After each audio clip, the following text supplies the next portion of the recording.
mission. You're looking at a live view of that small dot there, which is Crew-11 on board Dragon Endeavour. I'm Jesse Anderson, a senior production manager here at SpaceX, and I'm joined by Joseph Zakrzewski with NASA Communications. We are just under a couple hours away from the final approach and docking of Dragon to the International Space Station.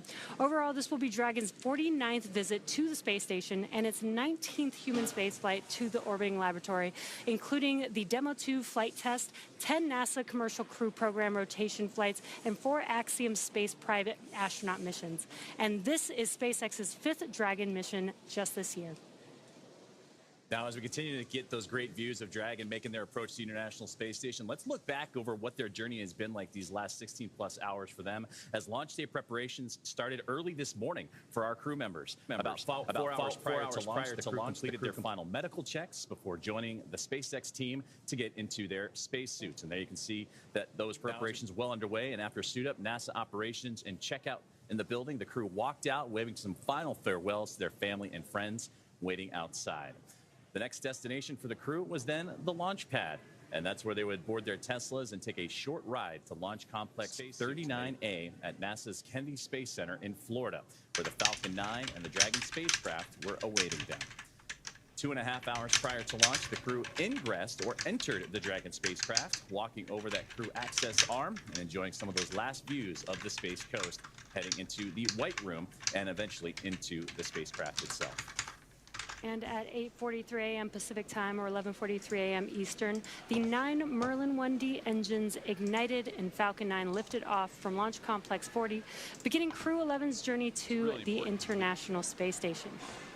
Following stage separation, the first stage booster supporting the mission performed a boost back burn to bring itself back to the launch site, where it landed at Cape Canaveral Space Force Station on Landing Zone 1. Then a couple minutes after that, we had a good orbital insertion of Dragon, followed by a few minutes later by spacecraft separation. We are currently waiting for the approach initiation burn coming up as our next milestone. But there have been a few burns already that have brought Crew-11 to where they are currently at in their journey. And with that, too, catching up to where they are, the Dragon spacecraft, a little under 12 kilometers away, closing in at a rate closure about 4.4 meters per second. And that brings us to the journey they had to take to get there. And as we approach the approach initiation burn, and that first burn would occur about 30 minutes after liftoff earlier this morning, which Dragon would execute the first major burn known as the phase burn, which is performed at the first apogee. And as we approach the approach initiation burn, and that first burn would occur about 30 minutes after liftoff earlier this morning, which Dragon would execute the first major burn known as the phase burn, which is performed at the first apogee, or the highest point of the initial orbit. And that raises Dragon's perigee, or the lowest point, to a higher altitude. This was the first of 5 major burns using its Draco thrusters required to raise Dragon's orbit and position it for approach to the International Space Station. Earlier today, that sequence of rendezvous and phasing burns continued as Dragon executed the boost burn, and that was at 12:27 p.m. Pacific time, or 3:27 p.m. Eastern. The boost burn put the crew in an orbit where Dragon's apogee, or the highest point of the orbit, was 10 kilometers lower than the station. But raising only the apogee of Dragon's orbit isn't enough for a rendezvous where we want to dock. Before we can approach the station, we need Dragon's entire orbit, not just the highest point, to be effectively shadowing the space station. Now, to do this, Dragon executed the close burn at 1:11 p.m. Pacific time, 4:11 p.m. Eastern time, which was just about a half orbit after its boost burn. And then the close burn would place Dragon on an orbit roughly co-elliptic with the International Space Station, meaning it was maintaining an orbit roughly 10 kilometers lower than the station the entire way around the Earth. And again, that's in contrast to only being 10 kilometers lower than the station during Dragon's apogee, or the highest point of its orbit, which is achieved by the boost burn beforehand. After that, Dragon performed a mid-course out-of-plane burn to continue to fine-tune its trajectory and align its orbital track to match that of the International Space Station. And that boost burn would take place, or out-of-plane burn, at 2:03 p.m. Pacific, 5:03 p.m. Eastern Time. And then less than an hour later, at 6:13 p.m. Pacific, a lot happening in a short amount of time, the fourth major burn would occur, known as the transfer burn. And this is where Dragon raised its apogee, or highest point of its orbit, to just 2.5 kilometers lower than the International Space Station. Yeah, and I love this graphic following along with each one of those burns so you can understand what's happening with Dragon. Dragon then finally rounded out everything with a final co-elliptic burn at 6:59 p.m. Pacific, 9:59 p.m. Eastern Time, to once again maintain a constant orbit lower than the station, this time just 2.5 kilometers below the station. Now, this was a shorter burn lasting just over 30 seconds. Now, as we approach the approach phase and the approach initiation burn, which is about a little bit more than 10 minutes away at this point, we enter the approach phase where SpaceX flight controllers will work with tandem with the team at NASA and in Houston to maneuver Dragon to the proper attitude. They will initialize the navigation sensors used for the methodical approach to the station. They'll also activate and test out a number of systems on Dragon, including the bidirectional communications with the station using what's called the C2V2 system. Now, that stands for the Common Communications for Visiting Vehicles. You can see where the acronym comes from right there. It sets up a data stream from Dragon to the station, giving another path for Dragon's telemetry to come to the ground and giving an additional command capability to astronauts aboard the orbiting laboratory. Now, that's what Crew-11 has been experiencing so far on their journey to the International Space Station. But looking ahead, at approximately 9:49 p.m. Pacific time, Dragon's Draco thrusters will fire for the approach initiation burn. This will take place when Dragon is about 2.5 kilometers below station and about 7 kilometers behind it. The approach initiation burn will bring Dragon about 400 meters or a quarter of a mile directly below the station. Now, a small approach initiation mid-course burn is planned for about 25 minutes later. These maneuvers will also move Dragon inside one of 2 checkpoints around the station that requires a set of go-no-go polls with the different control teams. Now, the first checkpoint is called the approach ellipsoid, or as you may hear us call, the AE. The approach ellipsoid is an imaginary shape measuring 4 by 2 by 2 kilometers, and it's essentially a large 3-dimensional oval. Now, before controllers give Dragon permission to move inside the approach ellipsoid, the spacecraft will be on what is known as a 24-hour safe trajectory. This means that if Dragon lost all control to its thrusters... SpaceX, Dragon on Dragon to ground, comm check from seat 3. Mike, I have you loud and clear on Dragon to ground. How me? We have you loud and clear, and seats 3 and 4 are suited. The other 2 are momentarily. Copy all. Comms from the core to Crew-11 as they're donning their suits. Now, before the controllers give Dragon permission to move inside that approach ellipsoid, the spacecraft will be on what is known as a 24-hour safe trajectory. This means that if Dragon were to lose all control to its thrusters, it would be at least 24 hours before its trajectory would move inside of that approach ellipsoid. And once Dragon arrives at the 400-meter mark below the station, it will be known as what is Waypoint 0, and that will be the first checkpoint during their approach to the International Space Station. The vehicle can hold here at the 400-meter mark, but if all of its systems check out, and we'll hear calls about it a little bit later on, Dragon can continue its approach to Waypoint 1. Dragon's move from Waypoint 0 to Waypoint 1 will swing it up and over top of the station as they'll be docking to the zenith port of the Harmony module today of the International Space Station, and it'll be arriving at a distance of approximately 220 meters. At this point, it will be on what we call the docking axis, which is essentially meaning it's directly in front of the space-facing docking port, and again, on the International Space Station's Harmony module. Just before arriving at Waypoint 0, the NASA and SpaceX teams will conduct a go, no-go poll for Dragon to move inside the now keep-out sphere, another checkpoint that consists of an imaginary sphere around the station with a radius of 200 meters. Flight controllers use this to monitor all arriving and departing vehicles, and this is another chance to confirm all of the guidance, navigation, and control systems are working correctly on Dragon before moving even closer to the station. It carries a similar requirement on this orbital trajectory that if Dragon were to somehow lose control of its thrusters, and the space station would be safe for 4 orbits, or about 6 hours, rather than the 24 hours required to enter the approach ellipsoid. Then once Dragon has approval to move inside the keep-out sphere, it will move from Waypoint 1 in toward Waypoint 2, which is just 20 meters away from the station. Once Dragon is only 20 meters away at Waypoint 2, the spacecraft focuses on aligning its docking system with the International Docking Adapter, or the IDA. We may also hear the call-out CHOP, which stands for Crew Hands-Off Point. Now, this happens a little less than 30 seconds before docking when Dragon is just a few meters from the docking port. And then at that point, any aborts will have to be done automatically by Dragon. and the grand arrival when our crew arrives at the space station. Dragon will fly in and make contact with the IDA, giving us what we call a soft capture. The soft capture ring then retracts until sensors indicate it's time for 12 hooks to drive in place to give us a hard capture and then firmly secure Dragon to its new home on the space station. Now, once the hard capture is confirmed, the station crew aboard the International Space Station, namely NASA astronaut Nicole Ayers, will manually start to begin the docking procedures and manually pressurize the vestibule, or the area between the Dragon hatch and the International Space Station hatch. Meanwhile, umbilicals that provide power, audio, and data connections from the station to Dragon are then put in place.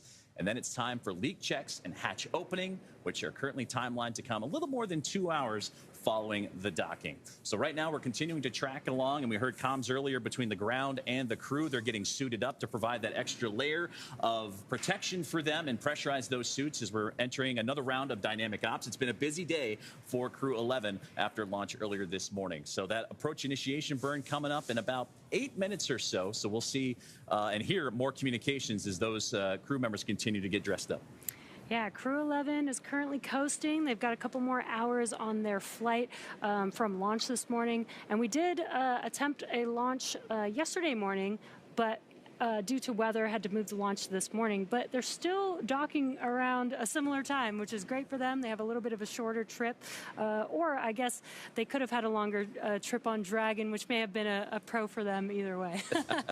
And if they did launch yesterday, it would have been about a 39-hour phasing period right. versus the 16 hours that you mentioned there. But even then, I feel like they might be a little anxious and excited to get there, because even at this moment, with the approach initiation burn and the anticipated docking time, which right now tracking around the 2:26 a.m. Eastern time, approximately 11:26 p.m. Pacific, that's still about 30-ish minutes, half an hour or so early. So you know that these Crew-11 members, with Commander Zena Cardman, pilot Mike Fink, both of NASA, and then you also have Kimi Yue of JAXA and Oleg Platonov of Roscosmos, again, getting suited up, getting ready for that approach initiation burn. But you heard it in their comms after the launch today in those special words, a lot of emotion, a lot of excitement, I'd imagine, knowing that, you know, at the end of a trip, when you're hitting your destination, that excitement continues to ramp up. Yeah, and I'm sure Zena is very excited. She's been ready since last year, so I'm really excited to see her finally flying her mission. And there you can see the map, and you can see the destination for Crew-11. That's the International Space Station. That is where Crew-11 is heading to. And right now, the International Space Station making its way across the Pacific Ocean, and it's heading towards a southern southeast trajectory. So it's going to start to clip that southern portion of South America there. But yeah, as they continue that slow and methodical approach, they're approaching about 9 kilometers away from the International Space Station and closing in at a rate about 4.3 meters per second. So they're still moving along. And again, we're continuing to track that approach initiation burn, which we're going to be about 4 to 5 minutes away from that moment. But once they reach the International Space Station, they will become members of Expedition 73. And that already has 7 members on board. And taking a look at who's going to await them, we mentioned NASA astronaut Nicole Ayers. She's going to be a part of the hatch opening procedures that'll happen a little bit later on here today and tonight, or I guess tonight and this morning, depending on what coast you're on. But also NASA astronaut Johnny Kim. He's in the cupola, the window to the world, and he's using special technology to help monitor Dragon's progress as they continue to inch closer and closer to the International Space Station. Yeah, I'm sure both crews are very excited to meet each other. They are going to have a handoff period. This is very typical with NASA crew rotations, where we have about a week of time, depending on the mission and what needs to be handed off to each other. But this gives them that full handoff with each other before Crew 10 returns back home. And right now they're targeting for Crew 10 with that handover period of about 3 full days, and that'll be a familiarization of the International Space Station for 2 first-time flyers in Zena Cardman and Oleg Platonov, Cardman of NASA and Platonov of Roscosmos. They certainly want to make sure that they get their bearings, they know where they are, how to operate everything that they need to, but also the handover of research, technology demonstrations, everything that Crew 10 and Soyuz MS-29 have been working on, and then able to hand that off from Expedition 73. And then, of course, Johnny Kim, NASA astronaut, will depart with his Soyuz crewmates a little bit later on in the fall, and that's when Expedition 73 will turn into Expedition 74. But as you mentioned, right now they're targeting no earlier than the 6th of August for that handover period. Certainly a lot has to play in favor. The weather has to cooperate as well. A West Coast splashdown anticipated. It'll be the first NASA crew that'll return to the West Coast. So a lot to look forward to. But again, right now, Crew-11, they're just anxious to get back into their suits for that extra level of protection again as we continue to track AI burn, which is approaching about 3 to 4 minutes away from now. And we'll be sure to walk you through that. But for this crew and knowing what they've gone through and how flexible they have been, whether it's through weather yesterday or everything that's had to happen in their careers, it's been a flexible group, but a very grateful group. And I know that that is going to be a mentality that's going to carry not only through docking today, but throughout the course of their mission. Yeah, and Joseph, you mentioned that they are getting suited up in their suits. They do have to put on their suits when they're going through some dynamic events, including docking to the International Space Station. These suits just help keep them safe, keep them cool, in the unlikely event of a depressurization inside of the cabin during the docking operations. So they'll put their suits on, they'll get strapped in with their harnesses into their seats, and then once they're all ready to go, they can begin the process to dock to the International Space Station. And we'll continue to hear those comms called out from the core here in SpaceX and Hawthorne and their headquarters up to the crew. Of course, they'll do similar checks, leak checks, pressurization checks that we heard at launch time. They'll initiate all those procedures as they get ready for that approach initiation burn, again, coming up here in the next couple of minutes. But you mentioned the suits themselves. One thing that we talked about during the launch earlier this morning was that one of the astronauts, Colonel Mike Fink of NASA, is wearing one of the new IVA suits. Now, when you look at the crew all lined up, the 4 of them across, you can't really tell the differences. Everything seems, at least visually, the exact same, but I'm sure it'll be exciting for Fink to don that suit again, and I'd be curious to get his reaction knowing what his other crewmates are wearing as well. Yeah, that's what I love about SpaceX is that the crew really helps create the suits here, and you can see this animation on the screen. Now, the IVA suits have a 3D printed helmet. They're still very similar to each other, but there's been some upgrades. They do have a little bit more mobility on the new IVA suits. They've taken a lot from the extravehicular suits and have a little bit more mobility there. One of the top updates for this suit is that the suit is a 2-piece suit. So you can see on the waist where it looks like there's almost a seam there. On the new suit, that's where the zipper is, where they can separate the top part of the suit from the bottom part of the suit. Makes it a little bit easier to get into the suit. Now, the old IVA suit is 1 piece. They do have one zipper where they're going through and putting on the whole suit. So the new updates, again, feedback from the astronauts, the crew that has been flying with SpaceX, has been able to give this feedback and allow us to make these updates that make it a lot easier and make a lot of improvements that are coming from the people that are using the suits. So as we get updates and the crew in their suits now, we just got note that the approach initiation burn is underway, and that's one of the big key milestones now for the Dragon spacecraft to continue its methodical approach to the International Space Station. So certainly some good news there as everything continuing to move forward as Dragon continues that stair step to catch up to the orbiting laboratory.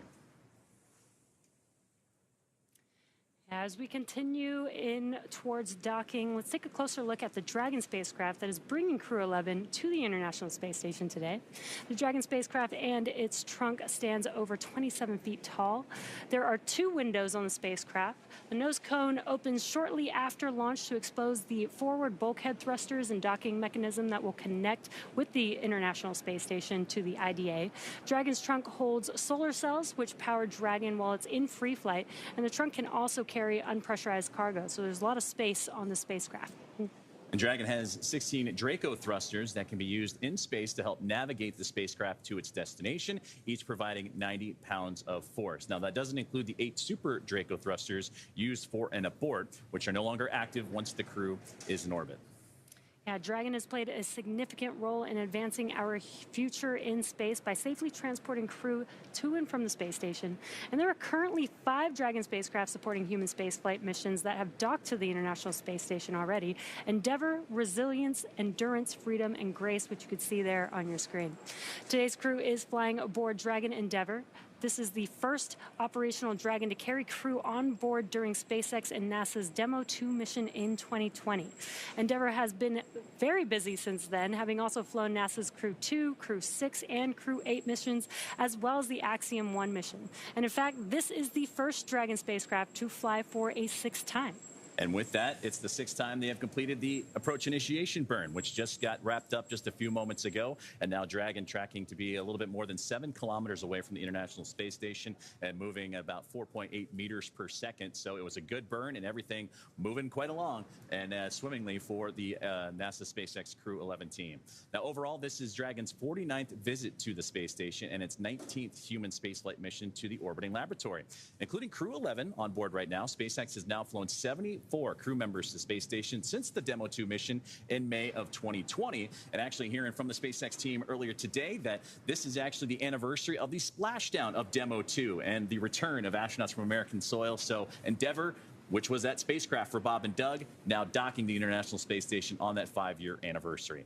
And for nearly 25 years, crew aboard the space station have completed thousands of scientific and educational experiments, and Crew-11 is prepared to add to that growing number.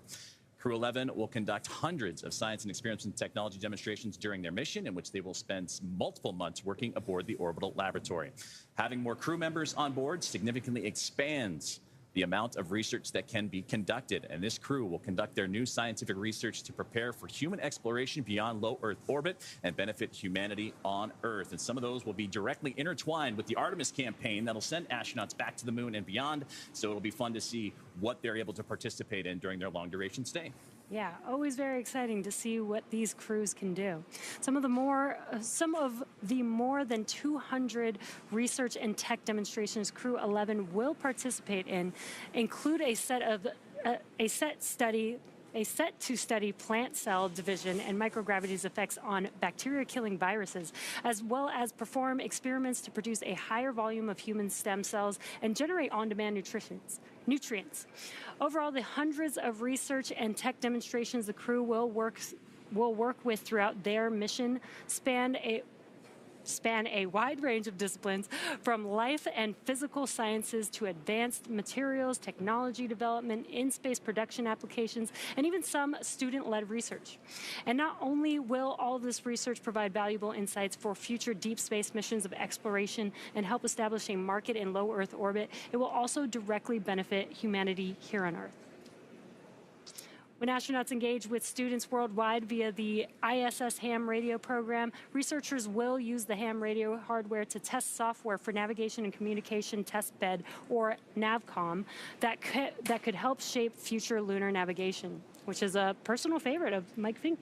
And that was something that he talked about a lot during the media breakout sessions that we had with him. Is for him, during his last mission, which was 14 years ago, it was an opportunity to communicate with not only people in North America and in the United States, but he had a chance to communicate with people all across the world and took a lot of pride in that he got to speak with everyone on each and every individual continent. So I know that's probably an experiment and technology that he's really excited to dive back in.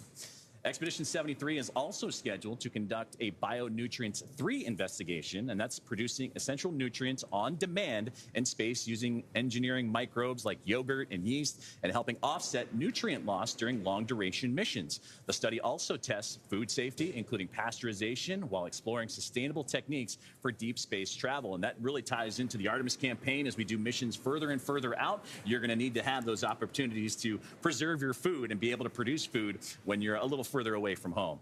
Now, there are currently 7 astronauts and cosmonauts living aboard the International Space Station as a part of Expedition 73. As we continue to follow along and track the path of Crew-11 here this evening.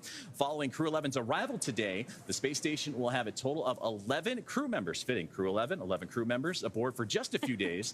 Part of those 11 crew members include the Crew-10 cadre of NASA astronauts, including Anne McClain. Nicole Ayres, who we mentioned earlier, will be part of the hatch opening procedures. JAXA astronaut Takuya Onishi and Roscosmos cosmonaut Kirill Peskov. Yeah, the Crew-10 astronauts will bring the new arrivals up to speed on everything happening aboard the space station, from emergency procedures to ongoing research. When NASA and SpaceX teams determine weather is ideal for splashdown, the members of Crew-10 will board their Dragon named Endurance and return back down to Earth. Now, direct handovers between crew allow for the continuity of these activities and help to ensure a continuous U.S. presence on the International Space Station. And that's been that for nearly a quarter of a decade. And celebrating the 25th anniversary of continuous human presence in November. I know that was something that program manager for the International Space Station, Dana Weigel, incredibly proud of, talked about it after the post-launch today and in a lot of the media breakout sessions. And a lot to look forward to. This will be the crew on board when that anniversary comes around. And in the fall, NASA astronaut Chris Williams and Roscosmos cosmonaut Sergei Kotsverchkov, as well as Sergei Mikhaev, will join the crew on orbit. And shortly after that, we'll have the departure of the Soyuz MS-27, and that's what we were talking about earlier with NASA astronaut Johnny Kim coming home, and that will mark the commencement of Expedition 74. Now, as we continue to follow along with Dragon's procedures to the International Space Station, now 5.6 kilometers away and closing in at a rate about 4.6 meters per second. While we wait for our next milestone, let's take a moment to meet our crew. NASA astronaut Xena Cardman is your Crew-11 commander. Selected as a NASA astronaut in 2017, Crew-11 is her first space flight. The Williamsburg, Virginia native holds a bachelor's degree in biology and a master's degree in marine sciences from the University of North Carolina at Chapel Hill. At the time of her astronaut selection, she was pursuing a doctorate in geosciences, and Cardman's geobiology and geochemical cycling research focused on subsurface environments from caves to deep sea sediments. Since completing initial training, Cardman has supported the real-time station operations and lunar surface exploration planning. So she's used to working and studying in environments that are harsh and isolating. Now, the pilot for Crew-11 is NASA astronaut Mike Fink. This is Fink's fourth trip to the space station, having logged 382 days in space and 9 spacewalks during Expedition 9 in 2004, Expedition 18 in 2008, and STS-134 in 2011, the final flight of the Space Shuttle Endeavour. Throughout the past decade, Fink has applied his expertise to NASA's Commercial Crew program, advancing the development and testing of Dragon and Boeing's Starliner spacecraft towards operational certification. The Emsworth, Pennsylvania native is a graduate of the United States Air Force Test Pilot School and holds a bachelor's degree from Massachusetts Institute of Technology, Cambridge, in both aeronautics and astronautics, as well as Earth, atmospheric, and planetary sciences. He also has a master's degree in aeronautics and astronautics from Stanford University in California. Fink is a retired U.S. Air Force colonel with more than 2,000 flight hours in over 30 different aircraft. And it is a special trip, this Crew-11 for Mike Fink, just because of what he's been able to accomplish with Space Shuttle Endeavour, the final mission there, and then moving on over to Dragon Endeavour for today's flight. Well, now moving on to Kimi Yui with 142 days in space. This mission is his second trip to the International Space Station after his selection as a JAXA astronaut, in 2009. Yui flew as a flight engineer for Expedition 44 and then Expedition 45 and became the first Japanese astronaut to capture JAXA's H-2 transfer vehicle using the station's robotic arm. In addition to constructing a new experimental environment aboard Kibo, the Japanese experiment module, he conducted a total of 21 experiments for JAXA. In November 2016, Yui was assigned as the chief of the JAXA astronaut group. And last but not least is mission specialist and Roscosmonaut Oleg Platonov. This mission is his first spaceflight. Before his selection as a cosmonaut in 2018, Platonov earned a degree in engineering from Krasnodar Air Force Academy in aircraft operations and air traffic management. Assigned a test cosmonaut in 2021, he has experience in piloting aircraft, zero-gravity training, scuba diving, and wilderness survival. So now we continue to follow along with the path of Crew-11 as they recently completed the approach initiation burn, and everything went swimmingly for that burn. Everything nominal. The crew suited and seated, ready to continue their process. Now the next milestone is going to be waypoint 0, which we still have a little ways away. The crew about 4.7 kilometers away. Waypoint 0, that's the 400-meter mark for Dragon. So still some time, but anticipation continuing to build up as, again, the crew both aboard Dragon Endeavour and aboard the International Space Station, anxious to have hugs and handshakes here in the next little while. Yeah, we showed that graphic earlier with all those very close maneuvers as the Dragon spacecraft approaches the International Space Station. Every single one of these maneuvers is very slight and steady. But what I think is really cool is like we're getting, 400 meters away from the space station, but they're both moving at about 17,500 miles per hour. But speed is relative, so when you see them next to each other, it doesn't look that fast. They are flying very quickly. And I've heard a lot of astronauts in this process, they say slow is smooth, smooth is fast. So as methodical as it can be for the Dragon Endeavour spacecraft to make and inch its way, what we see on the screen, you're absolutely right. And to see them moving as quickly as they do, a lot can happen in a short amount of time. Well, we know that everybody is suited and seated, and again, we're continuing to track along as the Dragon spacecraft now 4.4 kilometers away from the International Space Station and continuing to close in on a range of about 4.2 meters per second. Well, they're continuing to track each other. Last time we checked in with where the International Space Station was, it was crossing over the Pacific Ocean, heading towards the east coast of the more southern region of South America. So as they continue that cat and mouse game of trying to find each other along the way, let's take a look at that crew that you have here on the ground supporting today's mission. Now, that's a great live shot of where we are here in Hawthorne, California, and that's where all the positions actively monitoring all the systems on the Dragon Endeavour spacecraft. And we also have all the teams that are in NASA's Johnson Space Center doing likewise from the International Space Station perspective. And Jesse, that's where we're going to pretty soon hear a lot of communications on what they call the big loop, where we're going to get both vehicles, International Space Station and the Dragon spacecraft, along with the teams here in Hawthorne and the teams here in Houston, all synced up on a single line of communication so that everyone has open dialogue and open communication as we get further and further in the docking process. Yeah, that's exactly right. There's multiple teams that are going to be monitoring the crew throughout their journey. We have the launch team this morning. We have this crew in mission control right now, Hawthorne, monitoring the crew all the way as it gets to the International Space Station. And then we'll transfer over to Houston, monitoring the crew while they're on the station. So there is that overlap period where both teams need to be working in tandem with each other. And we're about to experience that very shortly. And we're continuing to track for an approximately a contact of about 11:26 p.m. Pacific time. And that's what we're tracking right now. And that would be about 2:26 a.m. Eastern for that initial soft capture between the Dragon Endeavour spacecraft and International. 4.010.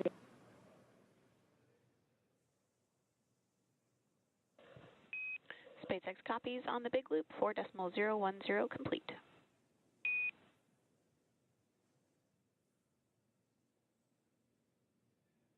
And that's great communication there between, again, the teams here on the ground and the crew up aboard. It's been a little bit quiet, but we know it's going to pick up as they get closer and closer. And again, we talked about the big loop that we're going to be here and monitoring. And again, the teams in Houston keeping a close eye on that as well. But again, we were tracking right now at approximately 11:26 p.m. Pacific time at 2:26 a.m. Eastern time for that soft capture and initial contact between Dragon Endeavour and the International Space Station. Approach initiation burn came and went well. Now we're looking to approach waypoint 0, that 400-meter mark. And again, Dragon now inside 4 kilometers away. Now 3.8 is what we're tracking and starting to slow down a little bit, about 3.9 meters per second rate of closure. So they're getting closer and closer, Jesse.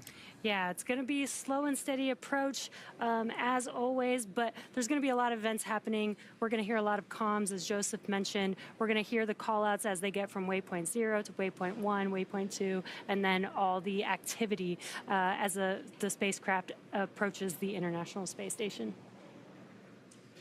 So as we mentioned, that there's a lot of teams involved, including NASA's Johnson Space Center and the International Space Station Flight Control Room. And that's where I'd like to welcome another member of our broadcast team here today and a good colleague of mine, Sandra Jones. Sandra, how are things looking in Houston?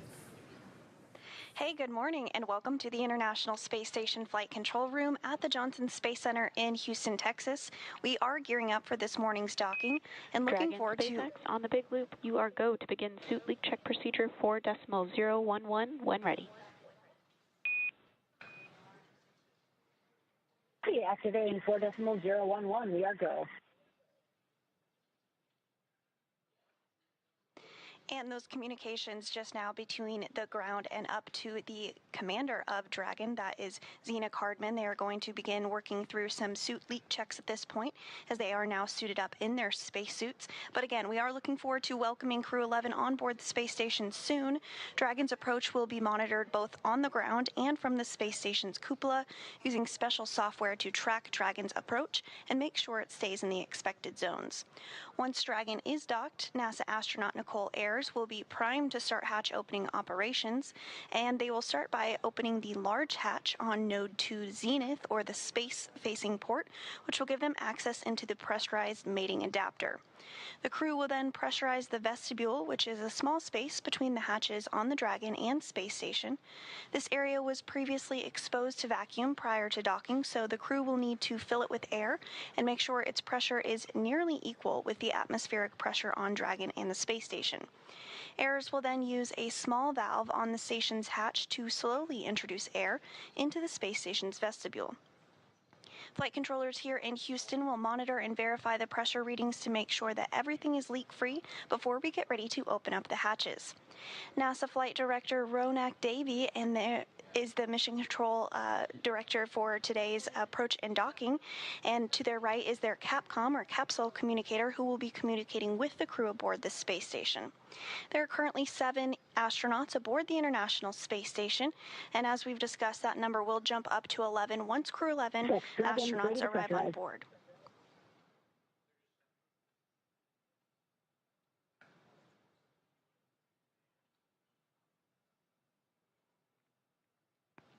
And as we continue to hear those communications as the crew is going to begin working through their leak checks, we're excited to get our Crew-11 astronauts aboard to work on handover. SpaceX on the big loop, you are go to initiate suit leak check.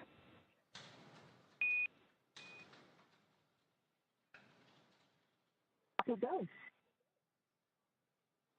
So with that, the International Space Station team is ready for docking this morning. That's the latest from here in Mission Control Houston. I'm going to toss it back over to Hawthorne to continue to walk you through the next steps this morning ahead of docking.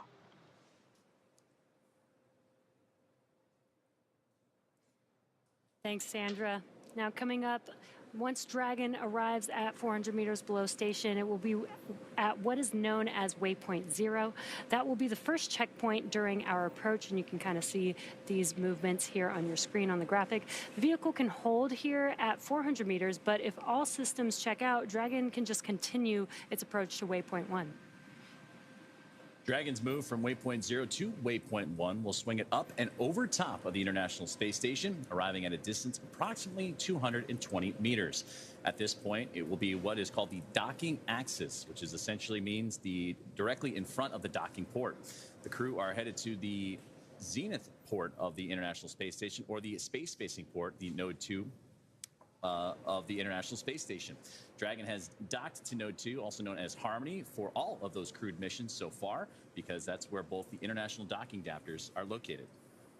And once Dragon is only 20 meters away at waypoint 2, the spacecraft focuses on aligning its docking system with the international docking adapter. And again, we may hear a call out called CHOP, which stands for Crew Hands Off Point. This is a little less than 30 seconds before docking, and this means that at this point, any aborts will have to be done automatically by Dragon, hence the hands off. And the grand arrival, when our crew arrives at the International Space Station, Dragon will fly in and make contact with the IDA, or the International Docking Adapter, giving us what we call a soft capture. That soft capture ring then retracts until the sensors indicate it's time for the 12 hooks to drive in place to give us a hard capture and firmly secure Dragon into its new home on the International Space Station. The crew, namely NASA astronaut Nicole Ayers, who you heard from Sandra just a moment ago, will begin to manually pressurize the vestibule and the area between the Dragon hatch and the station hatch. Meanwhile, umbilicals that provide the power, audio, and data connections from the station to Dragon are put in place. Then it's time for leak checks and the hatch opening, which is currently timelined to come more than 2 hours or so following the docking. Yes, but I'm sure Crew-11 is getting excited as they know that they're actually hovering around the International Space Station. We just have some maneuvers that we need to do still to make sure that they can align with the docking adapter and dock safely today. And right now, Dragon currently 2.5 kilometers away from the International Space Dragon, SpaceX on the big loop, we see 4 good suit leak checks.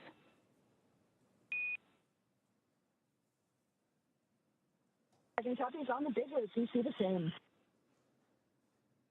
And the big loop communications continuing as the crew in their suits and doing those suit checks again. Time for the leak checks and hatch openings, which we'll see a little bit later on, but all part of those safety procedures put in place for not only for the spacecraft, but eventually on to docking and before we can open up the hatch and have those handshakes and hugs. Now, we mentioned earlier that this is the same Crew-11 team that's going to be on board the International Space Station for its 25th anniversary of continuous human presence, and they're going to join what's already 7 crew members on board the International Space Station of Expedition 73, including Crew-10 and Soyuz MS-27.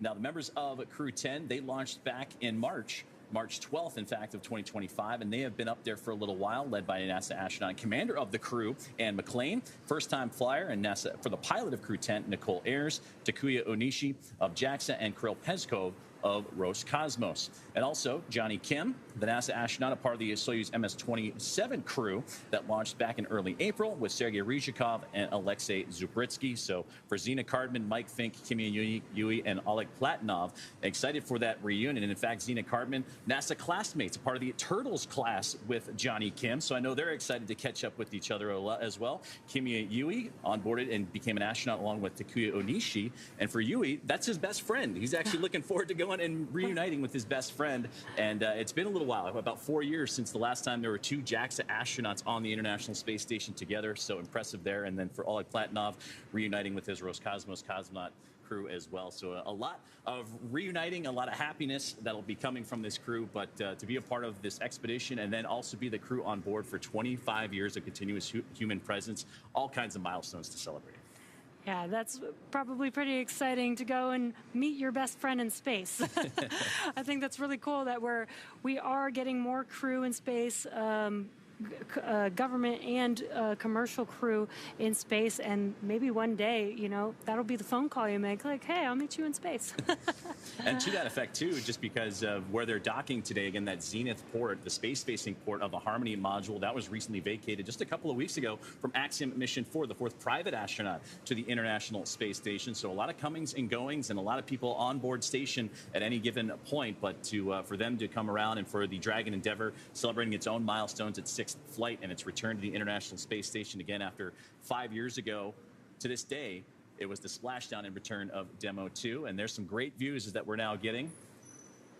And this is from Dragon looking to the International Space Station, that sun shining bright, reflecting off of it and bouncing back towards the Dragon Endeavour spacecraft. That is a view to see as your destination that you are making your way towards. As Dragon approaches the International Space Station, that view should get clearer and clearer, larger and larger right now. And there's a view inside of Dragon where we can see the commander and pilot of Crew-11. Again, this is an autonomous vehicle, so they really are just monitoring. You could see them utilizing those display screens there in front of them. And they're just monitoring all the operations that are happening on Dragon as they approach. This helps them stay aware. They do have to stay inside of their seats, so they can't look out the window very much. Very hard to see where Dragon actually is in comparison to the International Space Station. So those displays actually help them understand what's happening, where is Dragon, how close is it to the International Space Station, so that they can monitor and understand what's happening when they hear different sounds of the thrusters firing as Dragon is maneuvering its way towards the station. And if necessary, there can be mid-course maneuvering after the approach initiation burn, which has already happened. And we just got note that there will be some more fine-tuning of the Dragon Endeavour spacecraft. And there you're seeing the over-the-shoulder shots as Mike Fink and Zina Cardman. Those are the 2 in the middle of the capsule. Platonov and Yui are on either side of them, but they're the ones talking over. And as you said, Jesse, monitoring what's soon to be in about a minute and a half to a minute or so of what's going to be that fine-tuning burn to make sure that Dragon is fine-tuning its path and on the right approach.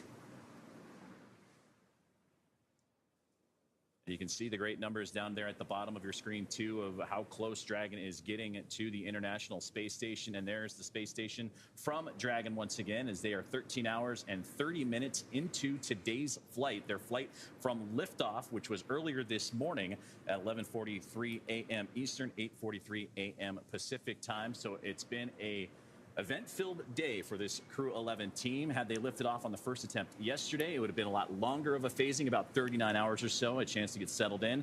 And there's a great view from the International Space Station on the right side, looking down at Dragon.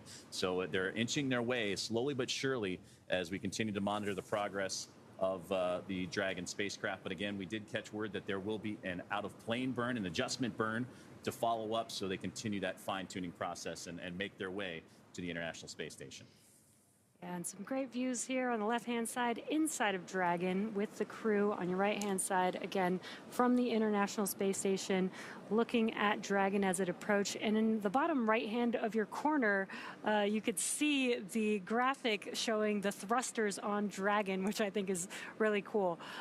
It's a live graphic of every thruster that is thrusting, essentially. And I think it's so cool because, you know, they're firing at different moments. There's a lot of tweaking that needs to happen. So there's several different thrusters firing at all different times to make sure that Dragon is oriented exactly the way that it needs to make its way as it approaches closer and closer to the International Space Station. And Jesse, just to the right of that graphic you're seeing is those thrusters continuing to fire. And again, this is the maneuver, the mid-course burn that they're attempting and pushing Dragon to continue to properly align itself on the right trajectory to the International Space Station. But that's the International Docking Adapter that'll come into play a little bit later on. We've talked about the hooks needing to drive and hook to, after the soft capture, create the hard mate and bring Dragon even closer to the International Space Station before the leak checks can occur, the hatch opening, the pressurization, and so forth. So some great views on that screen. And again, as the spacecraft continuing to make its way closer and closer to the International Space Station, now about 1.5 kilometers away and closing in at a good rate as well of about 2 meters per second, as both Dragon spacecraft and the International Space Station now covering over the southernmost portions of Africa. Dragon SpaceX on the big loop, mid-course maneuver complete, performance nominal. Trajectory has converged on waypoint 0. Dragon copies. Great news. Great news indeed. That mid-course maneuver burn is complete. That was where we were seeing all those thrusters firing. Again, an adjustment needed as the vehicle approaches the International Space Station. There are very particular planned burns, and sometimes we add in additional potential burns that are only used if needed, and we did use this mid-course burn for this coasting phase for the Crew-11 crew. And you could see on your left-hand screen, well, there was a map of where Dragon and the International Space Station were located around the globe, but this is a great view from the International Space Station, looking at Dragon. As you can see with Earth in the background, Dragon is still below the International Space Station. It'll soon move its way to waypoint 1, which will swing it up and above the International Space Station. And those views, really again, cool coming views. from the orbiting laboratory, but and absolutely stellar. And that's the Cronus position inside of NASA's Johnson Space Center and Mission Control, providing these great views that allow us to follow along with Dragon's trajectory and procedures. But going back to a successful mid-course maneuver and helping out with that AI burn too, Jesse, that's just one of several opportunities where you can fine-tune and have those gates, those checkpoints, because now we're tracking what will be soon the next big milestone, reaching waypoint 0, that 400-meter mark, before Dragon will continue its approach, and they can hold at that waypoint 0. But if everything is aligned properly, sometimes we've seen the Dragon spacecraft continue to move forward. The crews on the ground both agree that everything looks great and we can continue to push forward, but just that's why we have those gates, to make sure that everything is properly aligned before we get any closer. And also on the bottom left-hand of your screen, you could see a couple dials there. We have the range and the rate. The range is the distance from the International Space Station, and the rate is how quickly it's moving towards the International Space Station. So again, live range and rate there that you can follow along as Dragon makes its way to the International Space Station. So 1.2 kilometers away is all that separates the two vehicles right now. And on the left-hand side, again, those over-the-shoulder shots of Mike Fink and Zena Cardman looking over those trajectory. And there's Dragon looking up at the International Space Station, and there's the space station looking down at Dragon Endeavour. Now, again, they're going to be performing all these different gates that we've been talking about. Waypoint 0 is the next one, where they're going to reach the 400-meter mark from there, waypoint 1 and waypoint 2. Now, part of that will also have them go up and over top of the International Space Station, because again, they're going to catch up to the space station from below, swing out in front, and then over to the zenith port or the space-facing side of the International Space Station to docking. So still quite a bit of movement left for the spacecraft to accomplish.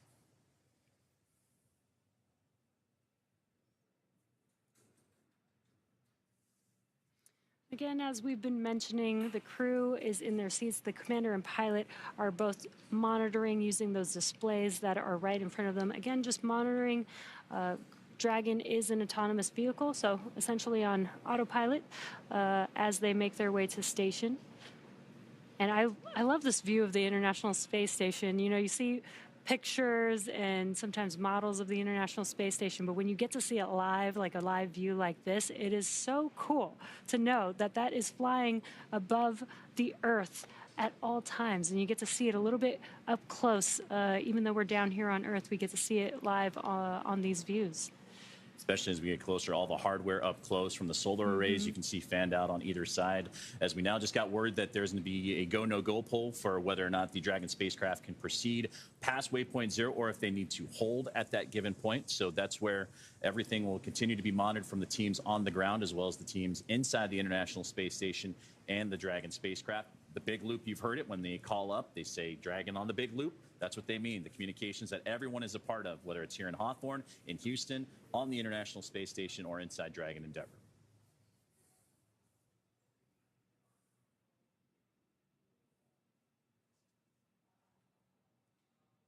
And they've also just crossed the 1,000-kilometer mark, or 1,000-meter mark, 1 kilometer, if you will, and that brings them into the approach ellipsoid. So that's how close we are, and those milestones we're starting to reach for the spacecraft. So now approaching about 920 meters away, and there's that rate of closure, that 4.9 meters per second for Dragon Endeavour, is Zena Cardman and Mike Fink continuing to look over their screens and see the trajectory. And you can see it a little bit on that middle screen there where the orb kind of on that top portion, that's where the International Space Station is. You can see some of those lines, those pathways being drawn. That's where the Dragon spacecraft is looking to maneuver. You can see it even swing up and over to the left and kind of curve up and over top. So it's fun to see what the astronauts are seeing as they continue their procedure and stair-stepping to the orbiting laboratory. And there you can see, this is a graphic of what Joseph was just mentioning. When they reach that waypoint 0 point on the graphic, again, the vehicle will move towards waypoint 1, which will swing up and over the International Space Station. This graphic is showing the Dragon spacecraft when it's below the station, moving from Earth towards the station.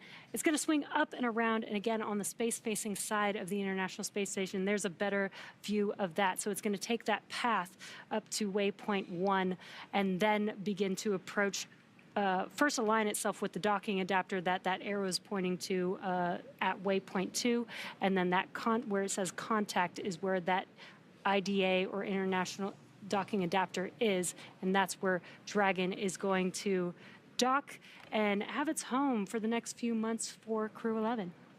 And we're still tracking that docking time, that soft capture time, at around about 11:26 p.m. Pacific, 2:26 a.m. Eastern time. And of course, as we continue to make our way towards the next milestone, that is waypoint 0 that we're talking about, we're going to get word of that go, no-go poll for the teams on the ground and how they wish for the spacecraft to continue to proceed. And there you get another great look again as coming down from the International Space Station, looking at the Dragon spacecraft. And you see that strobe light blinking, especially when you're in an orbital nighttime. It's helpful because that helps bring a shine of light literally on the International Space Station to help fine-tune some of those trajectory adjustments if necessary. Dragon SpaceX on the big loop. Ground is go for approach 0. Burn is enabled. Maneuver start time, 5:35 Zulu. As a reminder, Dragon will nominally continue approach through waypoint 1 toward waypoint 2 without stopping at waypoint 1.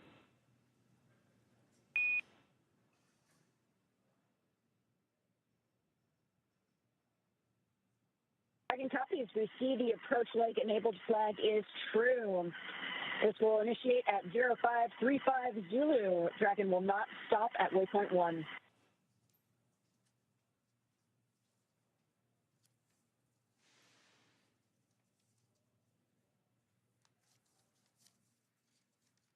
Communications there between the ground and the crew aboard Dragon Endeavour in NASA's SpaceX Crew-11, and the confirmation from Commander Zena Cardman on that go, no-go poll for waypoint 0. As they continue to close in, that waypoint will be reached at the 400-meter mark, so still a little ways to go. Bottom left-hand side, you can see how close they are, 700 and now 8 meters away from the International Space Station. Well, this crew is going to be on board, Jesse, as you mentioned, for a good several months, and they're going to be participating in a lot of technology demonstrations, outreach activities, but also a lot of human research and performance. And one of the science experiments and research activations that they're going to dive into is right interwoven with the Artemis campaign, and that is simulated lunar landings that they'll be participating in microgravity, because again, that's the International Space Station, a unique perspective to accomplish a lot of these research. And select crew members will participate in this series of simulated moon landings before, during, and after their flight, and they're going to use handheld controllers to help over multiple screens, and they will fly through simulated scenarios created to resemble the lunar South Pole region that the Artemis crews plan to visit. And this experience will allow researchers to evaluate how different gravitational forces may disorient astronauts and affect their ability to pilot a spacecraft like a lunar lander. So that's a great way of using the International Space Station and that unique microgravity environment to advance NASA and the world's objectives of moving and returning to the moon and beyond. Yeah, that is such an exciting mission to look forward to. It's been so long since we've been to the moon, and it's so exciting to know that even though we haven't been to the moon in years, we have been working towards going back to the moon and staying longer on the moon, which I think is going to be great. And this is why we do a lot of this research that's happening, like Joseph said, on the International Space Station. So now 630 meters away. Now inside of that is the Dragon Endeavour spacecraft continues its climb to catch up to the International Space Station. And that's just one of many research items, Jesse, that the crew will be participating in. Another one is learning more about the spaceflight-associated neuroocular syndrome, or we call it SANS for short. And that study will investigate fluid pressure on the brain while they examine how the body processes B vitamins and whether supplements can help astronauts respond to bodily fluid shifts. Because in microgravity, like here on Earth, you have the gravity kind of keeping your body fluids in check and everything able to cycle appropriately. But in microgravity, that can shift, and participating crew members will test whether a daily B vitamin supplement can eliminate or ease symptoms of that SANS. And specific crew members will also wear thigh cuffs to help keep bodily fluids from traveling to the head. So it'll be interesting to see what results come of that, because again, all this being able to accomplish in that unique microgravity environment of the International Space Station to benefit future long-duration missions. Yeah, and you know, some of these research experiments that are happening in space sometimes end up coming up with new ideas and new information that actually help us here on Earth. There's a lot of things that have come out of the research that NASA's done on the International Space Station that helps us with our daily lives here.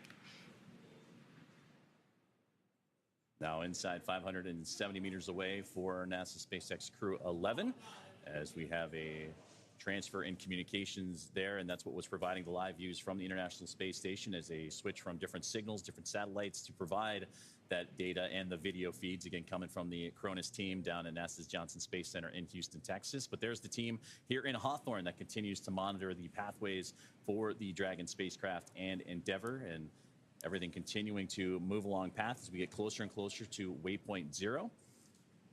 And again, still tracking that docking time. That'll be coming up a little bit later on here this evening on the West Coast, early morning on the East Coast, as Crew-11 anxious to get to the International Space Station. Yeah, we're just under an hour away from that docking time. Still have a few maneuvers to do before they dock with the International Space Station. But it's a nice, smooth journey for them so far. Again, launching this morning, and just about 15 hours on their coasting to the International Space Station so far. Just about 1 hour left. And that's what you're seeing right there in the bottom of your screen there, the T+. That's 13 hours, 45 minutes, and now 40 some odd seconds since they launched earlier this morning at 11:43 a.m. Eastern time, as we're now getting those views back as they were able to reconnect all the communications there. There's the Dragon spacecraft looking at a wonderful rendition and wonderful resolution of the International Space Station right there. And you can even see a Dragon spacecraft that is for Crew 10 right there on the topmost portion of the International Space Station. And that is the Dragon Endurance that took Crew 10 back to the orbiting lab back in March. Yeah, again, I love this view. Just for perspective, the International Space Station is about the size of a football field. So with that in mind, you can kind of see how far Dragon is from the International Space Station so far, but as it gets closer, you can see how large the International Space Station really is.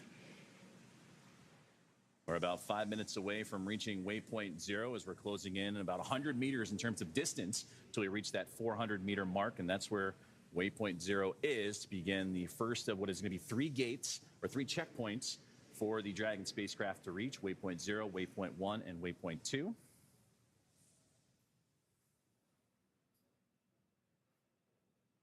Again, this view is Dragon looking up at the International Space Station, still below the space station, but again, as it swings to waypoint 1, it's going to swing up and over the International Space Station. It'll basically be between the International Space Station and the rest of space.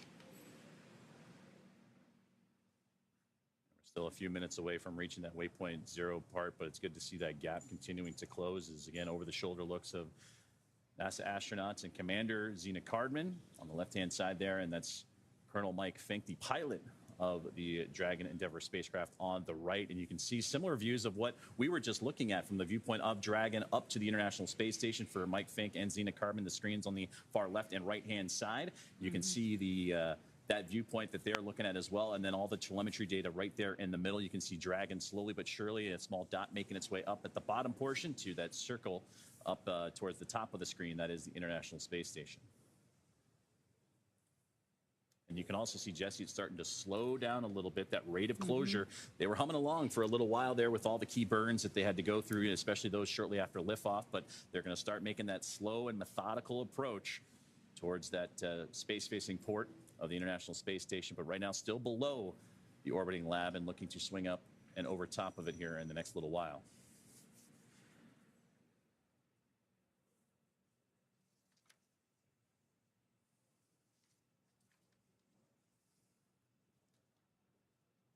Now approaching 460 meters away, and again tracking for that docking time of approximately 11:26 a.m. Pacific, p.m. Pacific, 2:26 a.m. Eastern time on what's been a full day of activities for Crew-11 after launching earlier this morning at 11:43 a.m. Eastern.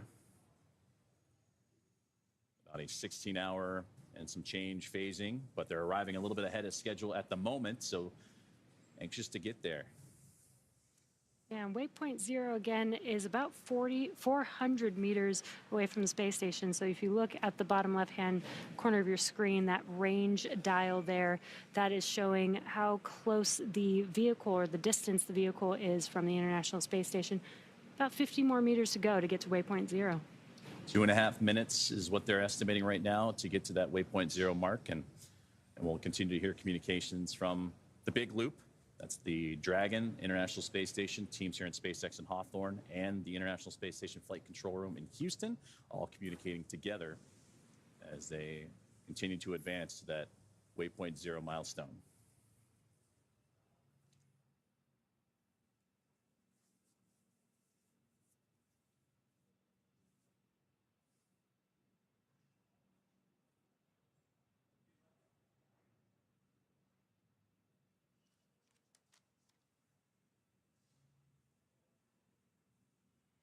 And if you're just joining us, you are watching Crew-11's Crew-11's approach to the International Space Station. Looks like we did lose those live views, but what you're seeing on your screen is a view of Mission Control here in Hawthorne, California. These are the members of the SpaceX team monitoring Dragon and the crew all the way through their journey to the International Space Station.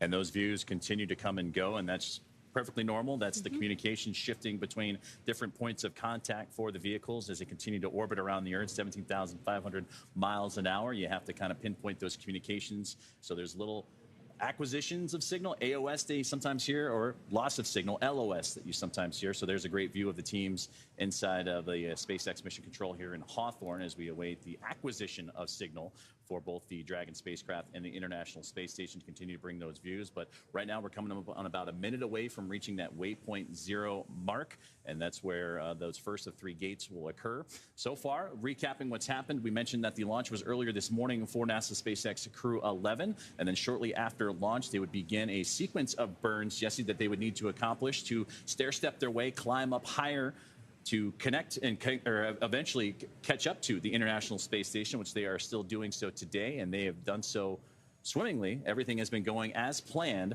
for the teams and monitoring those up on the Dragon spacecraft, International Space Station, and here on the ground. And that's where it kind of puts us where we are today, is they're starting to make that 400-meter mark away and ever so slowly making it closer and closer. And again, we are approaching waypoint 0. We were just about 50 meters away when we lost that live view. But here's that graphic again to show you where Dragon currently is. Again, waypoint 0 is just 400 meters from the International Space Station. Once we reach waypoint 0, the vehicle is going to swing itself up and over the International Space Station. So this view of this graphic here showing Dragon below, basically between Earth and the International Space Station. And so to make its way from waypoint 0 to waypoint 1, it will be swinging around the space station. Here's that graphic there, up to waypoint 1, which will be between the space station and space.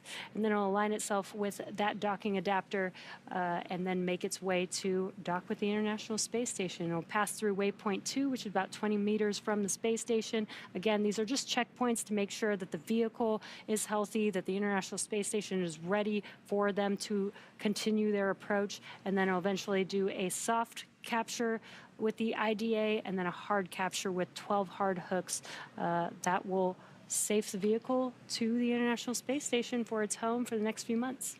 And I love that graphic, too, because it illustrates the milestones and distance, too. Not only we say waypoint 0, waypoint 1, waypoint 2, what does that mean? Well, we said 400 meters. That's waypoint 0. When you get to waypoint 1, as you mentioned, Jesse, it goes up over top. It'll be 220 meters away, and then it'll continue to approach to the 20-meter mark. Dragon SpaceX on Dragon ground. Approach 0 has started, and the trajectory has converged on waypoint 1. Expect arrival at waypoint 1 at 6:10 Zulu.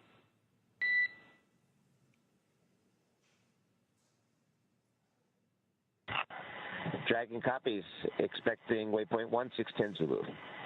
Dragon to ground.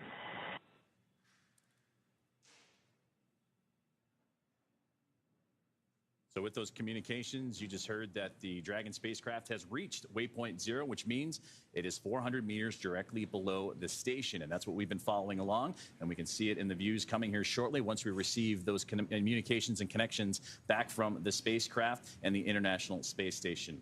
Now coming up, Dragon's move from waypoint 0 to waypoint 1. As we've talked about, we'll swing it up over top of the International Space Station, and it'll then pause for a few moments and align itself at the 220-meter mark. And at this point, it'll be on what we call the docking axis, which is essentially, it means it's directly in front of the docking port, which today it's going to the zenith port, the space-facing port of the International Space Station, one of the two on that front side. There's the forward-facing, but we saw in great images earlier, that is where the Crew-10 Dragon currently resides. So that's where and why the Dragon spacecraft is going up to the space-facing port. So we're already hearing teams on the ground continuing to talk, and we'll hear more polls for going or go no-goes as everything continues to remain on track for Crew-11 and their approach to the International Space Station. Yeah, we're just around about 30 minutes or so away from Dragon making its way to that waypoint 1 location. Again, these are slow and steady moves. As we saw when we did have live views, it looked really slow as it was approaching. But again, just a reminder, both spacecraft are flying at 17,500 miles per hour, which is pretty fast. And that docking port, again, was just recently vacated a couple of weeks ago from Axiom mission for the 4th private astronaut mission to the International Space Station that saw former NASA astronaut Peggy Whitson and her crew that had representatives for the first time coming to the International Space Station from India, Poland, and Hungary. So it's certainly a milestone mission there, but they recently had departed, splashed down off the West Coast, the second West Coast splashdown for a SpaceX Dragon. Crew-10 will be the first NASA crew to do so, but again, that's where the home will be for Crew-11 here in the next little while as we get those great views back. 410 meters is where they currently reside, and at waypoint 0, And we are now approaching the 14-hour mark of today's journey for the Crew-11 crew. And love that we get these live views. Again, this is the Crew-11 crew looking up at the International Space Station. The vehicle's still between Earth and the space station. And again, it's swinging to waypoint 1, where it will be between the space station and space on the space-facing side, which is where it's going to dock today in under an hour from now. Now, this is the 6th flight of Dragon Endeavour that Crew-11 is on board right now. We've talked about the milestones, that today is the 5th anniversary of the return of the Demo 2 crew with Bob and Doug, but this also supported, the spacecraft also supported Crew 2. We talked about Axiom Mission 4.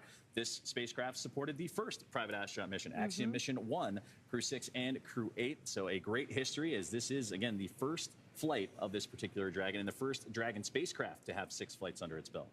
Yeah, the flight leader of the 5 Dragon spacecraft that we have in operation, carrying crew to and from the International Space Station out into space.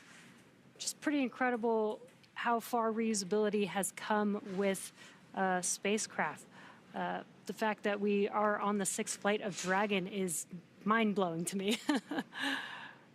And we heard from the management teams of all the different programs, Commercial Crew Program, the NASA management, the International Space Station. But SpaceX had their management team on the post-launch press conference today, and they mentioned that this Dragon Endeavour holds the longest duration for a single mission. That was Crew 8, 235 days. And now, when they launched, they were at 700 days, right on the button, cumulative time for Dragon Endeavour. They anticipate that to possibly hit 4 digits at the time of mission completion. So again, an impressive run for this particular spacecraft, carrying NASA astronaut and commander of Crew-11, Zena Cardman, along with pilot and NASA astronaut Mike Fink.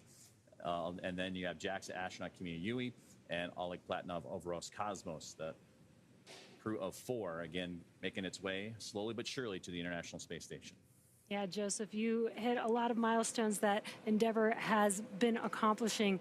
And again, reusability for SpaceX is key. It's basically our whole mission. This is how you bring the cost of space down, and being able to fly over and over again using the same vehicle is just incredible. And to be a part of these missions and watch this happen in real life is so cool.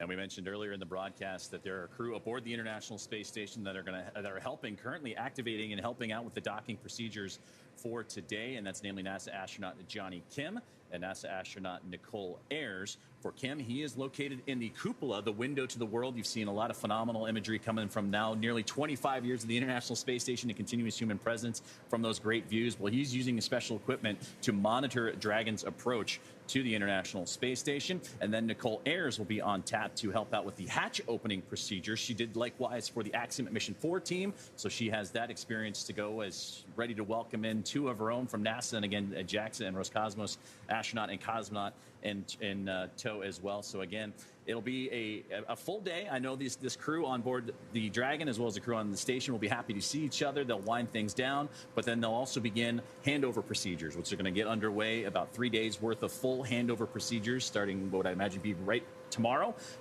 They'll get familiarized with the station, go over safety protocols, and ultimately get themselves settled in and situated, because on the horizon will be the return of Crew 10.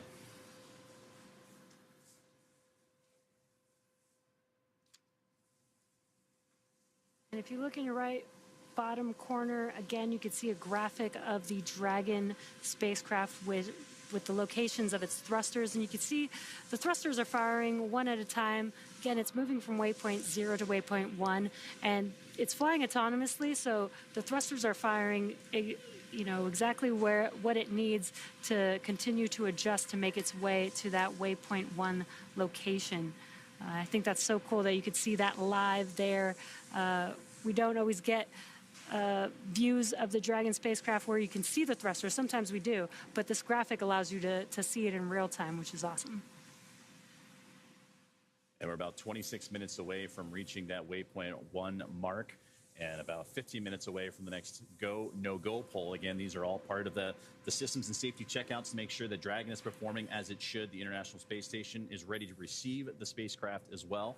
as you continue to see those great views and those solar arrays reflecting the sunlight perfectly as the spacecraft continuing to move. And you see some slight adjustments in thruster firings happening in that bottom right-hand side when they illuminate from the black to white. That's helping illustrate, again, some of those fine tunings that need to happen for a spacecraft to properly align itself up with its ultimate destination.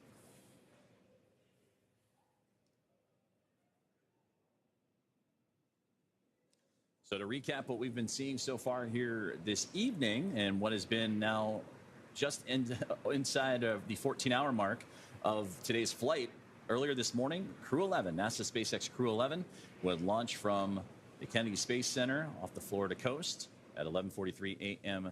Eastern time and begin what was about a 16-hour journey and still counting down to about 2 more hours or so to if they might match up. Now, they did get a little bit ahead of schedule, but ultimately a shorter time period than their first launch attempt, which would have had them on about a 39-hour phasing, but ultimately a busy day from launch to the anticipated docking time, which we're still tracking to be around 11:26 p.m. Pacific, 2:26 a.m.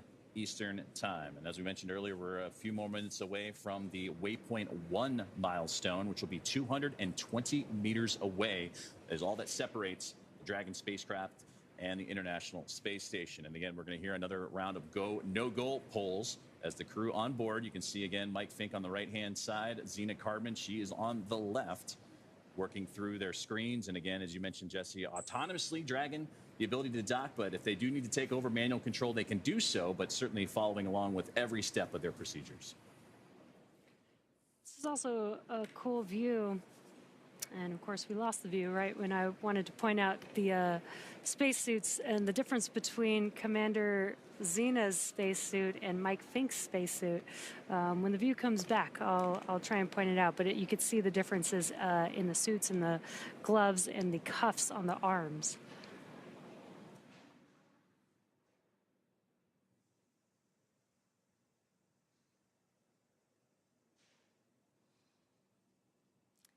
And there you could see those suits. You could see the difference right there just visually from Commander Zena's suit versus Mike Fink on the right. Mike SpaceX, Fink. Dragon to ground. Quick temperature request. Go ahead, Dragon. With you on Dragon to ground. Yes, sorry to ask at such a fun moment, but could we have it a little bit cooler in our cabin, please? We copy the request, and we'll take action on that right now. Many thanks. Some comms from the core here in mission control, speaking with the crew. They did a temperature check, and the crew might be getting a little warm.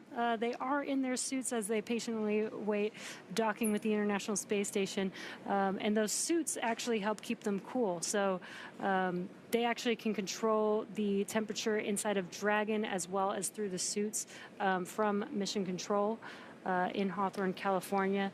And so it sounds like they're going to flow some cooler air to keep the temperature down for the crew. So now 14 hours and 4 minutes into today's flight as Crew-11 continuing to make that methodical approach to the International Space Station. We have made its way from Waypoint 0, now looking to get to Waypoint 1 as we continue to follow along with the trajectory of the Dragon Endeavour spacecraft.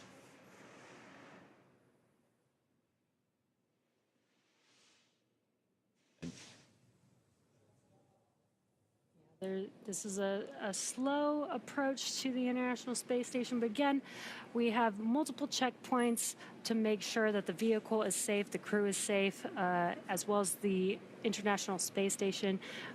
These checkpoints allow us to just take a moment, check the telemetry, check the health of the vehicles, health of the crew, as they make their approach to dock with the space station. And again, we've already passed through Waypoint 0, making our way to Waypoint 1. And again, this team, after a busy launch, we mentioned that the launch was earlier this morning at 11:43 a.m. Eastern time, had to accomplish a sequence of burns that Dragon needs to perform in order to climb higher up to catch up to the International Space Station. Phase burn, the boost burn, close burn, transfer, and then the final elliptic burn, and that's what helps set when Dragon is going to dock to the International Space Station. From there, we did the approach initiation burn, which was right as pretty much the broadcast started here this evening. And from there, we've now made our way to waypoint 0. There was a slight adjustment between the approach initiation and waypoint 0 to, again, fine-tune that Dragon path to the orbiting laboratory. And now we await for the arrival to waypoint 1, which should be coming up here in just a little while now. But again, it's that methodical approach and that fine-tuning, and again, the communications between the teams on the ground that help this process along. And another great view. This time you see the arc of the Earth with the backdrop of the SpaceX Dragon Endeavour spacecraft. That's that little white dot, that little white speck you see against the blackness of space. But again, another impressive view of planet Earth as Dragon continues its approach. Yeah, and this is a great view to show the difference of where Dragon is relative to Earth and the space station.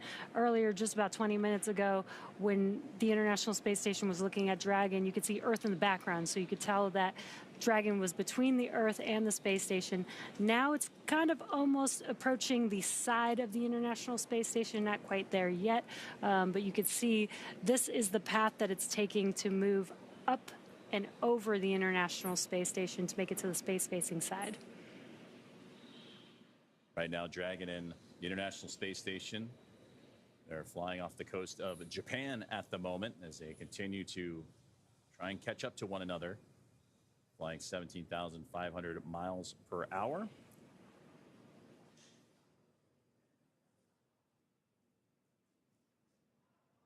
And the anticipated docking time for Crew-11 and their arrival to the orbiting laboratory around 11:26 p.m. Pacific time at 2:26 a.m. Eastern time.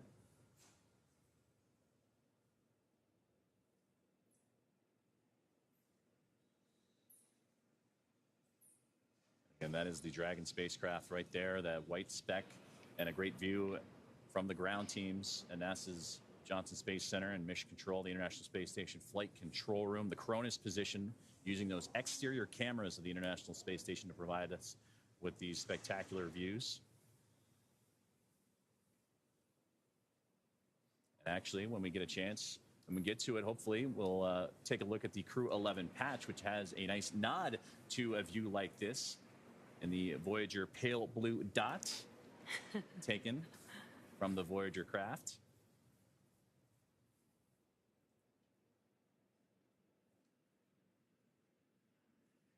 Again, coming up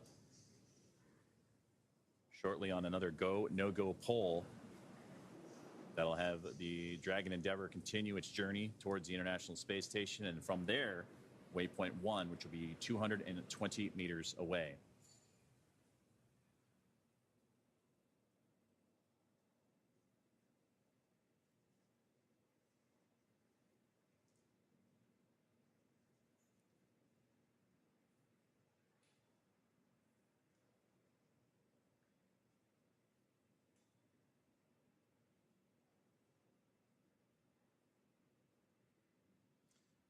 Well, as we continue to bring these great views and follow along the path of Dragon Endeavour, we talked about the teams in NASA's Johnson Space Center in Houston, Texas, and the International Space Station Flight Control Room as they continue to monitor the progress of the Dragon Endeavour spacecraft. Let's check back in with Sandra Jones from Mission Control. Thanks, Joseph. Right now, the crew on board Space Station is awake and preparing for the upcoming docking of Dragon to Space Station. Everything is continuing to look good here on the Space Station side. As we've mentioned, NASA astronaut Johnny Kim will be in the Space Station's cupola using special software to track Dragon's approach and make sure it stays in the expected zones. NASA astronaut Nicole Ayers will also be primed for hatch opening operations once Dragon is docked.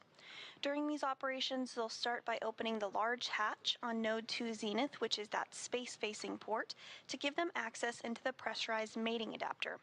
The crew will then pressurize the vestibule, which is a small space between the hatches on Dragon and the space station. Because this area was exposed to vacuum prior to docking, the crew needs to fill it with air and make sure its pressure is nearly equal with the atmospheric pressure on Dragon and the International Space Station.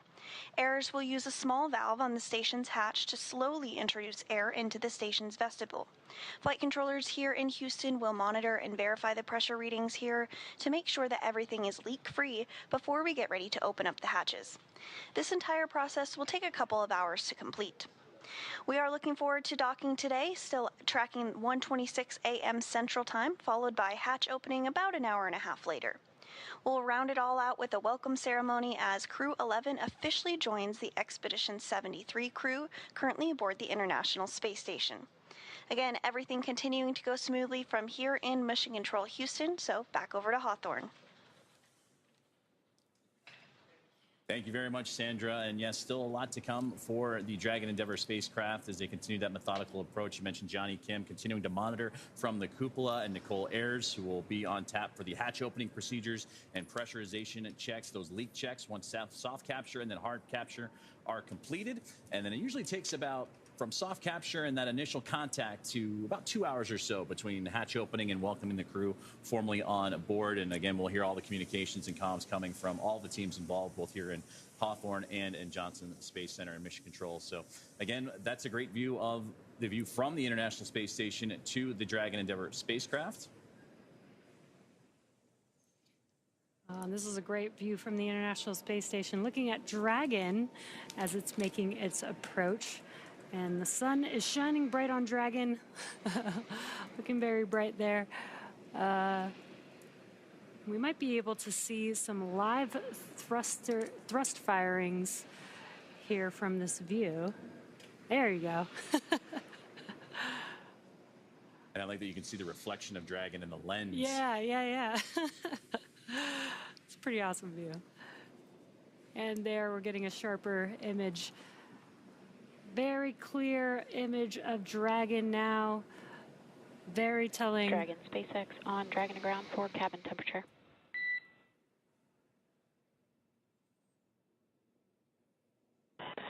SpaceX Dragon to ground, go ahead. Ground team just took action to drop our thermal control systems on Dragon to ground for cabin temperature. SpaceX Dragon to ground, go ahead. Ground team just took action to drop our thermal control system loop from the warm configuration to the medium configuration. That should help cool down the cabin temperature a bit for you guys. We're going to continue to keep an eye on it. All right, Dragon copies. We can feel it's already cooling down a little bit, so we'll be chilling. Thank you.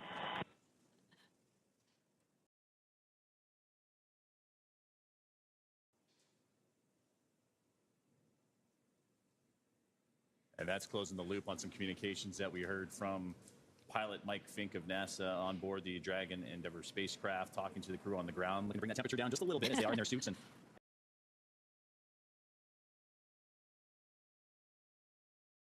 And continuing that.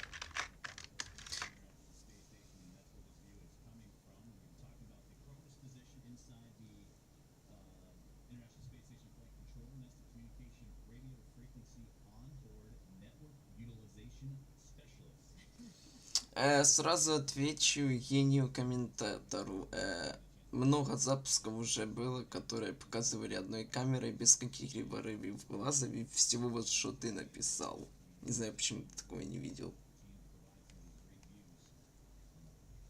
А теперь для всех остальных. Всем привет, с вами Space, и мы смотрим прямую трансляцию стыковки пилотируемого космического корабля Crew-11 миссии Crew-11 с Международной космической станции, которая ожидается примерно через 31 минуту в 7:30 по UTC. То есть в 6:30 по UTC, да. SpaceX и NASA запустили в 11-й пилотируемую космическую миссию Crew-11 к Международной космической станции 1 августа в 15:43 по UTC с помощью ракеты Falcon 9 со стартовой площадки 235 в космическом центре имени Кеннеди во Флориде. Изначально запуск был запланирован на 16:09 по UTC 31 июня, но был отменен за минуту до запуска из-за плохой погоды. Стыковка с МКС к зенитному модулю к зенитному порту модуля «Гармония» запланировано на 2 августа в 6:30 по UTC, а открытие люка в 8:15 по UTC. Космический корабль Dragon C206.6 Endeavour, поддерживающий эту миссию, ранее осуществлял такие миссии, как Demo-2, то есть самый первый пилотируемый полет кораблей Crew-11 более 5 лет назад, Crew-2, Axiom-1, Crew-6 и Crew-8 на космическую станцию обратно и пробыл в космосе практически 700 дней. После рождения ступеней первой ступени Falcon 9B 1094.3 приземлилась на посадочную площадку Landing Zone 1 на станции космических сил на мысе Канаверал. Во время работы на орбитальной лаборатории экипаж проведет новые исследования, чтобы подготовить человечество к исследованию за пределами низкой околоземной орбиты и принести пользу человечеству на Земле. Экипаж миссии: командир Зена Кардман от НАСА, пилот Эдвард М. Фанкел от НАСА, специалист миссии 1 Юи Кимуя из JAXA, Япония, и второй специалист миссии Рик Платонов из Роскосмоса. Это также была финальная посадка ускорителя в посадочной зоне 1. За свою 10-летнюю историю Landing Zone 1 обеспечила выполнение множества исторических миссий, включая первую успешную посадку ракеты-носителя орбитального класса в 2015 году.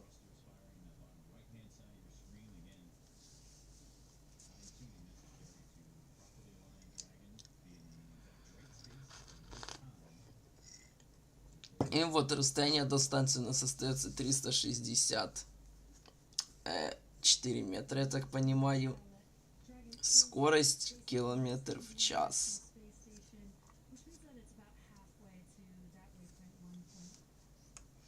Ну и, собственно, и справа снизу мы также видим телеметрию работы двигателей Драко.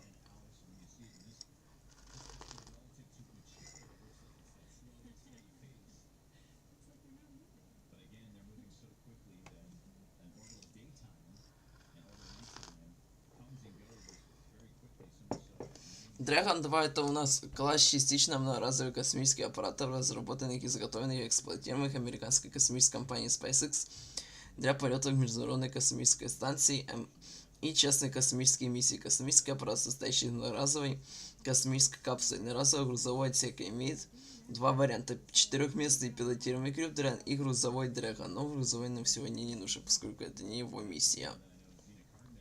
Космический аппарат запускается с помощью ракеты-носителя Falcon 9, а капсула возвращается на Землю способом приводнения.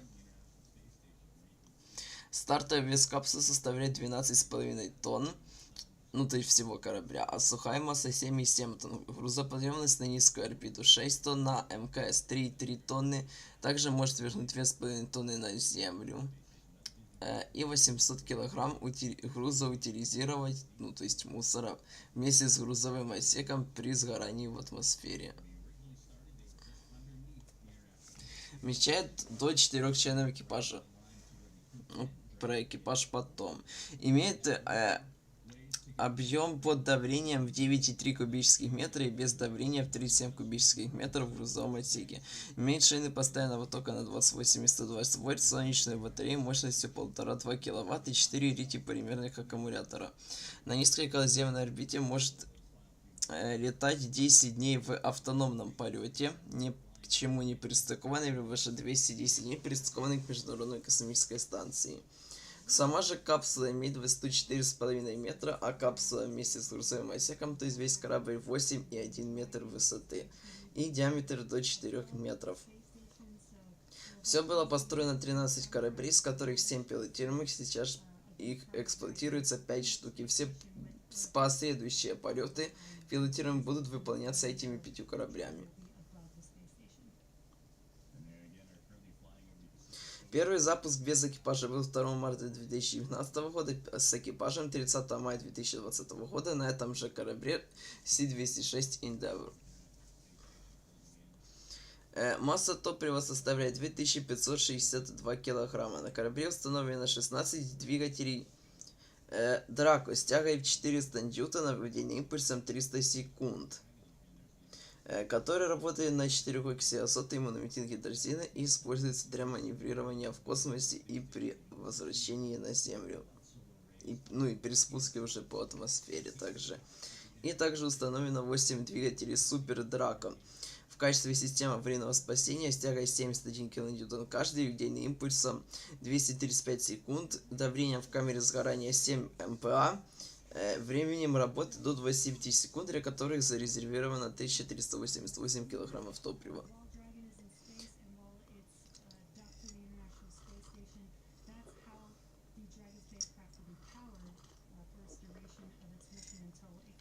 Основная задача Crew-11 — перевозить экипажи на МКС и обратно в рамках программы коммерческих пилотируемых полетов НАСА.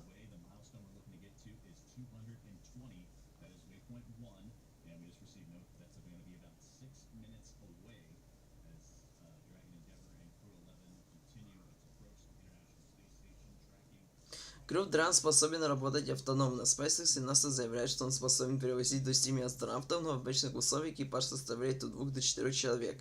И больше 4 человек никогда не летал. Ну, обычно летает по 4, и лишь только в миссии Crew-9 запускалась 2 членами экипажа, чтобы вернуть на Землю застрявший на станции экипаж первого пилотируемого тестового полета корабля Boeing Starliner, который из-за поломок пришлось вернуть на Землю в беспилотном варианте.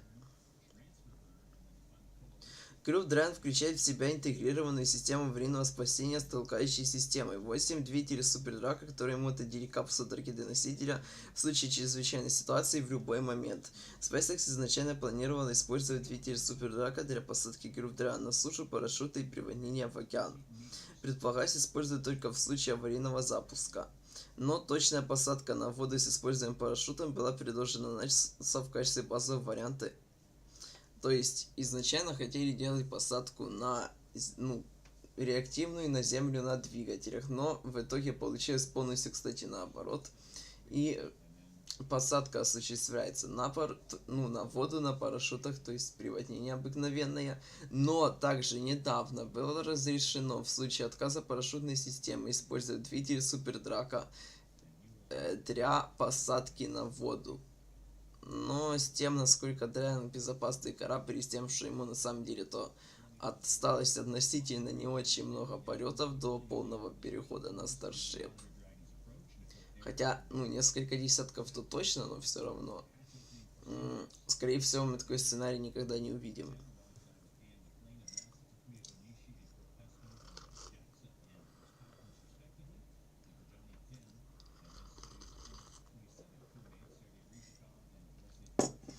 Компания SpaceX, стремящаяся к значительному снижению стоимости космических перевозок, спроектировала Dragon 2 с учетом возможности повторного использования, а не утилизации.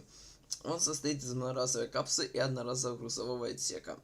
SpaceX и NASA изначально сертифицировали капсулу для использования в 5 миссиях, но сейчас она сертифицирована для использования в 15 полетах. Для максимальной экономической эффективности SpaceX внедрила несколько инновационных конструктивных решений. Допустим, система аварийного покидания Crew-11 использует 8 боковых двигателей супердрака, что устраняет необходимость традиционной одноразовой спасательной башни. Более того, вместо размещения критически важных и дорогостоящих систем жизнеобеспечения, двигателей и хранения топлива в одноразовом сервисном моторе, Dragon 2 интегрирует их в капсулу для повторного использования. Грузовой отсек служит адаптером между капсулой и второй ступенью ракеты Falcon 9, а также включает в себя солнечные панели, радиатор для отвода тепла и ребра для обеспечения аэродинамической устойчивости при срабатывании системы аварийного спасения. Dragon 2 интегрирует солнечные панели непосредственно в структуру грузового отсека, заменяя развертываемые панели на практически всех космических кораблях. Грузовой отсек также может вмещать негерметичные грузы, такие как выдвижные солнечные панели, транспортируемые на Международную космическую станцию.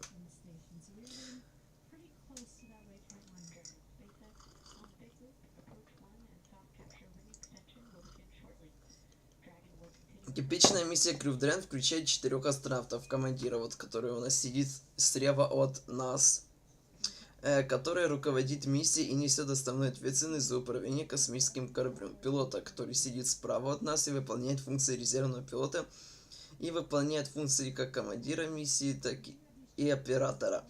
И 2 специалистов миссии, которые сидят по краям, которым могут быть поручены особые обязанности в зависимости от миссии. Однако Crew-11 может выполнять миссии при необходимости всего с 2 астронавтами. А в случае чрезвычайной ситуации до 7 астронавтов могут вернуться на Землю.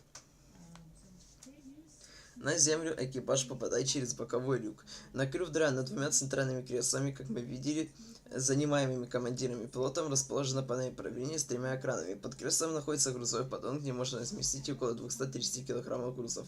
В потолке капсулы расположен порт международной стандартной стыковочной системы IDSS. Для частых космических миссий, не требующих стыковки с Международной космической станцией, порт IDSS может быть заменен купольным окном и диаметром 1,2 метра с панорамным видом, аналогичен куполу МКС. Кроме того, SpaceX также забота люк Skywalker для миссий, связанных с выходом в открытый космос.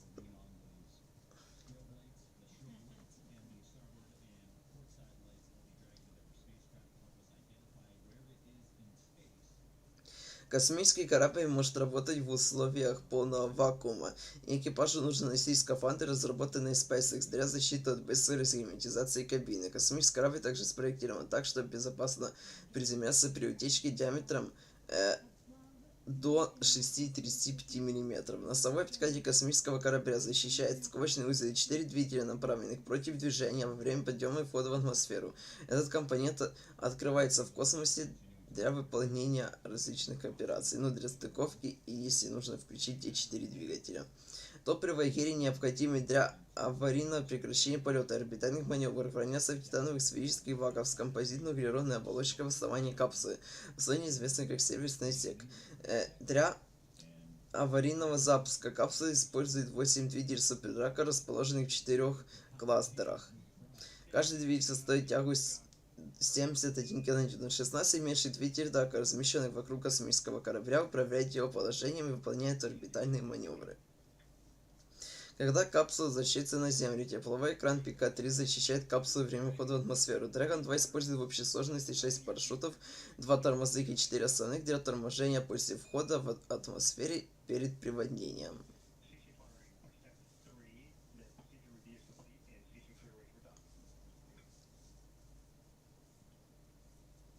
Было проведено несколько различных испытаний кораблей перед началом эксплуатации, такие как испытание на аварийное прекращение полета со стартовой площадки 6 мая 2015 года было произведено на площадке SC-40.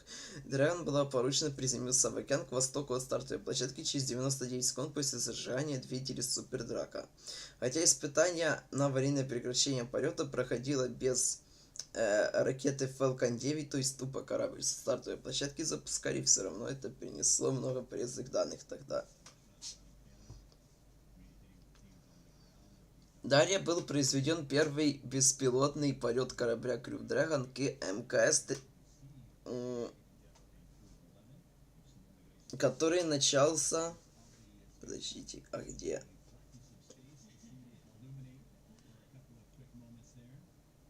Вот, он начался 2 марта 2019 года. Космический корабль проводил процедуру сбережения автоматизированной стыковки с МКС, оставался пристыкованным до 8 марта 2019 года, после чего выполнил вход в атмосферу, приводнение и восстановление, чтобы соответствовать требованиям пилотируемой миссии.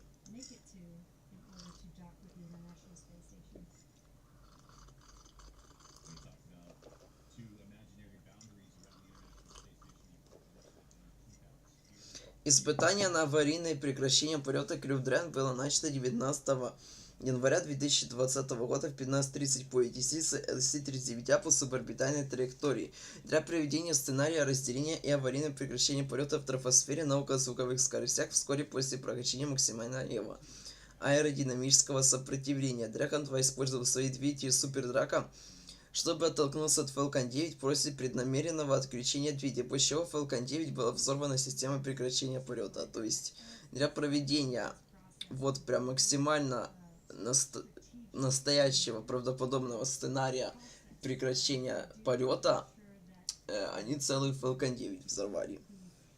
После чего Dragon 2 приводнился недалеко от побережья Флориды в Атлантическом океане. И далее. 30 мая 2020 года в 19:22 по ETC был запущен первый пилотируемый полет Crew-11 на этом же корабле C-206 Endeavour.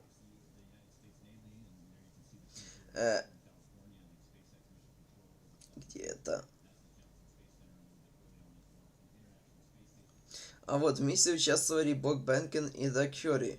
Она также стала первым пилотируемым запуском на Международной космическую станцию с территории США на американской ракете после запуска Space Shuttle STS-135 в июле 2011 года, то есть первым пилотируемым запуском США за 9 лет. Капсула успешно состыковалась с Международной космической станцией на следующий день, 31 мая 2020 года в 14:27 по UTC, а 2 августа 2020 года, то есть ровно 5 лет назад, корабль Crew-11 успешно стыковался и привалился в Атлантическом океане.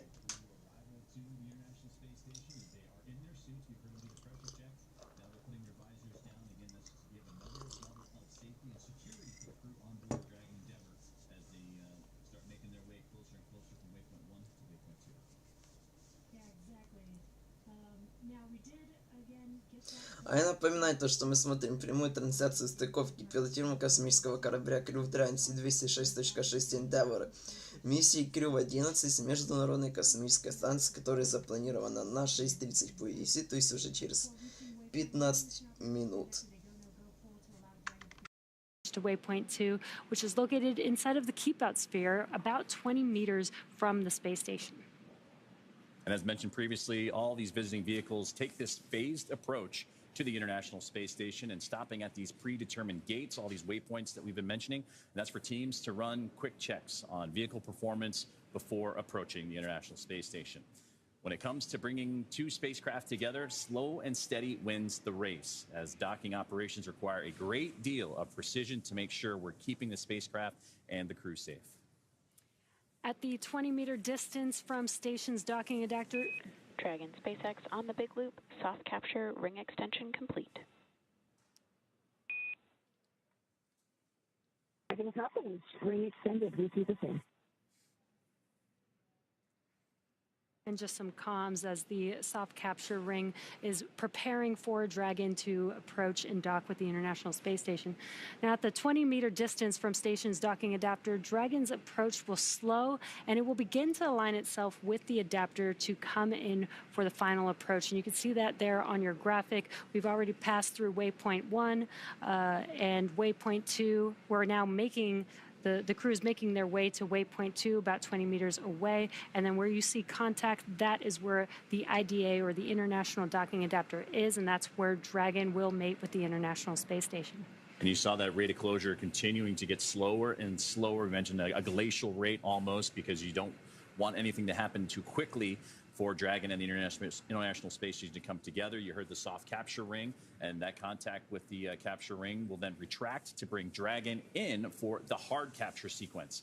And as further precaution, Dragon's soft capture system includes a set of rotary spring dampeners to lessen the force of the contact between the spacecraft and the International Space Station. You will pause a few moments to let that relative motion dampen out a little bit before continuing for the hooks to drive, form that hard mate from a soft capture to a hard mate, and there we can begin the hatch opening procedures, the leak checks, and so forth. So a lot has to happen as you start making your way closer and closer to the space station. We'll hear a lot more comms in the process as well, but to have that step-by-step procedure and be what they say, you know, is slow is smooth, smooth is fast, and that's what they're executing right now in these final few more moments before that soft capture and docking.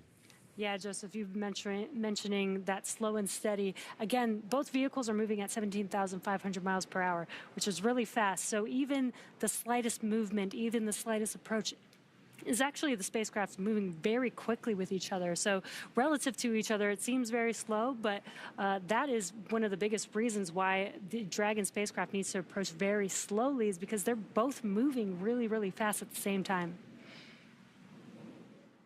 And we just received word that we are go for docking from the International Space Station. On the big loop, ground is go for approach 2 and has commanded approach allowed. As a reminder, once Dragon is inside the crew hands-off point, retreat and breakout are not permitted.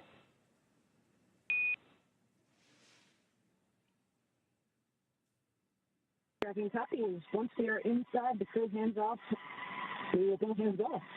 No retreat or breakout at that time. And we are go for approach 2. We see the flag enabled.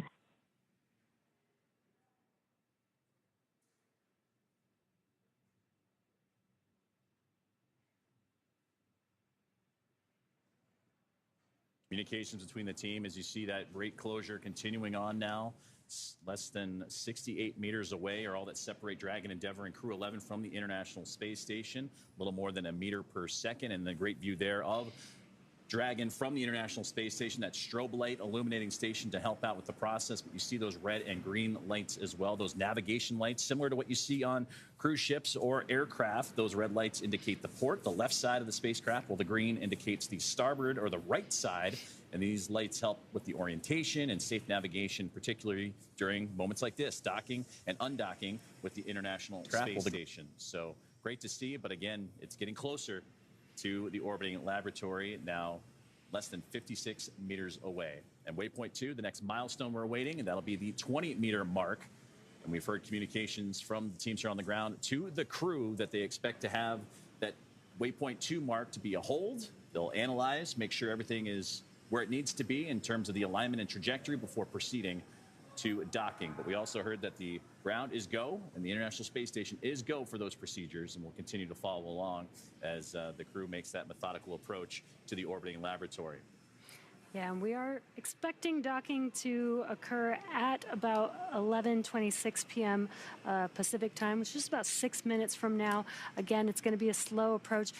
The Dragon spacecraft is an autonomous vehicle, so again, all of this alignment, we are using the guidance navigation system to basically detect where that IDA is, line itself up, orientation, and then begin approach to docking, which I think is very cool. It's basically, you know, flying itself. The crew doesn't need to do anything. They just need to monitor and wait till they dock with the station.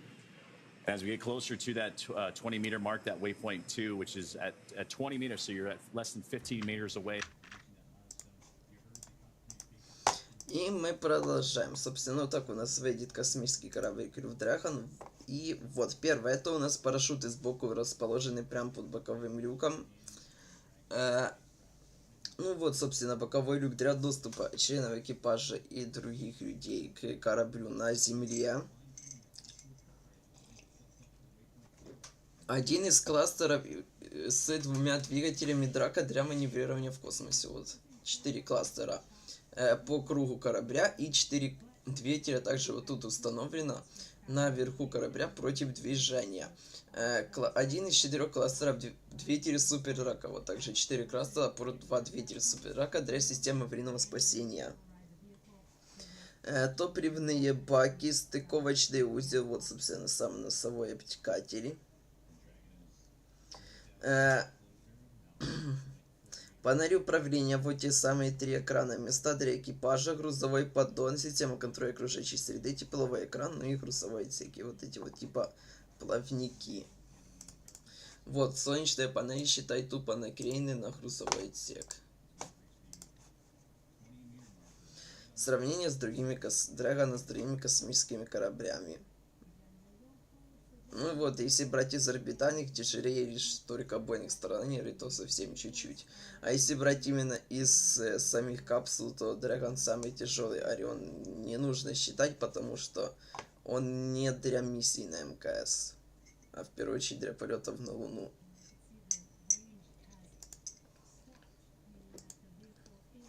Вот, собственно, место командира, место пилота, место специалиста в миссии, и внизу также по факту вместо груза можно разместить еще 3 члена экипажа, но так никогда не летали.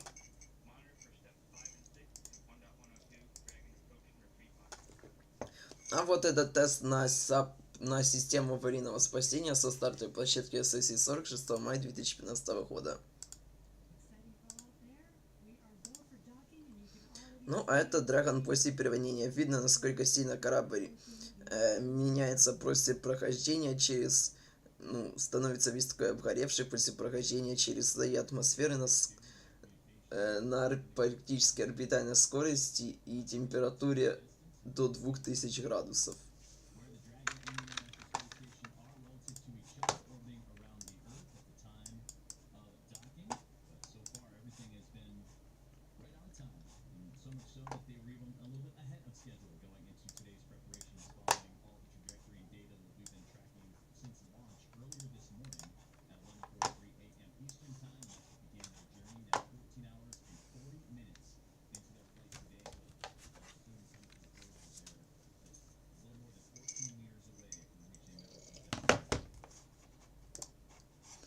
Итак, расстояние до МКС у нас остается 14 метров. Скорость 0,3 километра в час.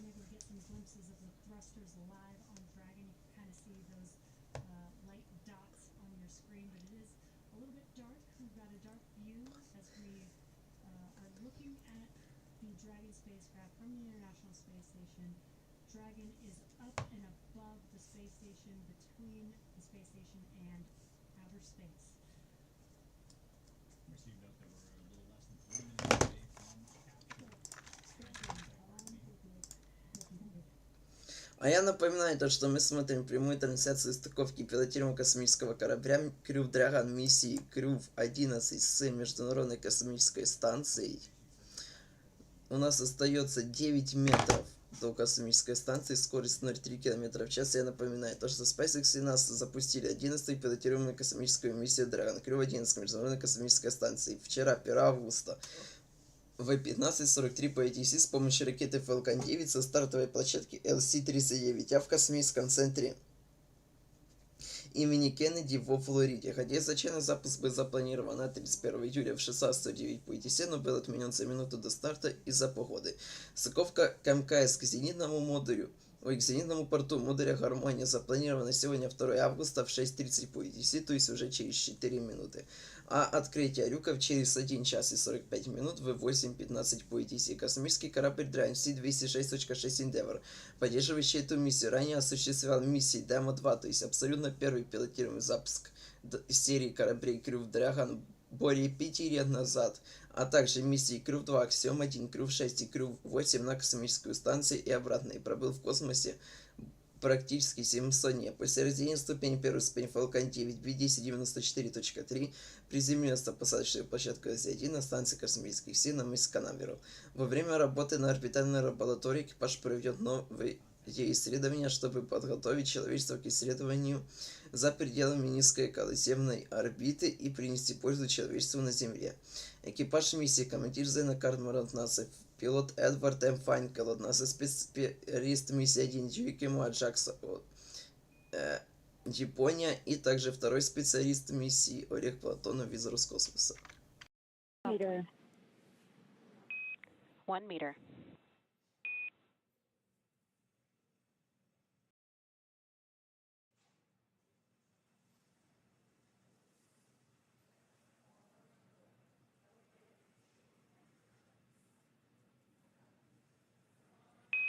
Dragon contact and soft capture complete.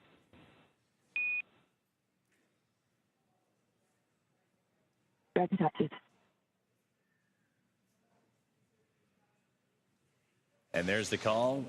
NASA SpaceX Crew-11 has arrived to the International Space Station with docking at 2:27 a.m. Eastern Time, 264 miles over the Southeast Pacific Ocean.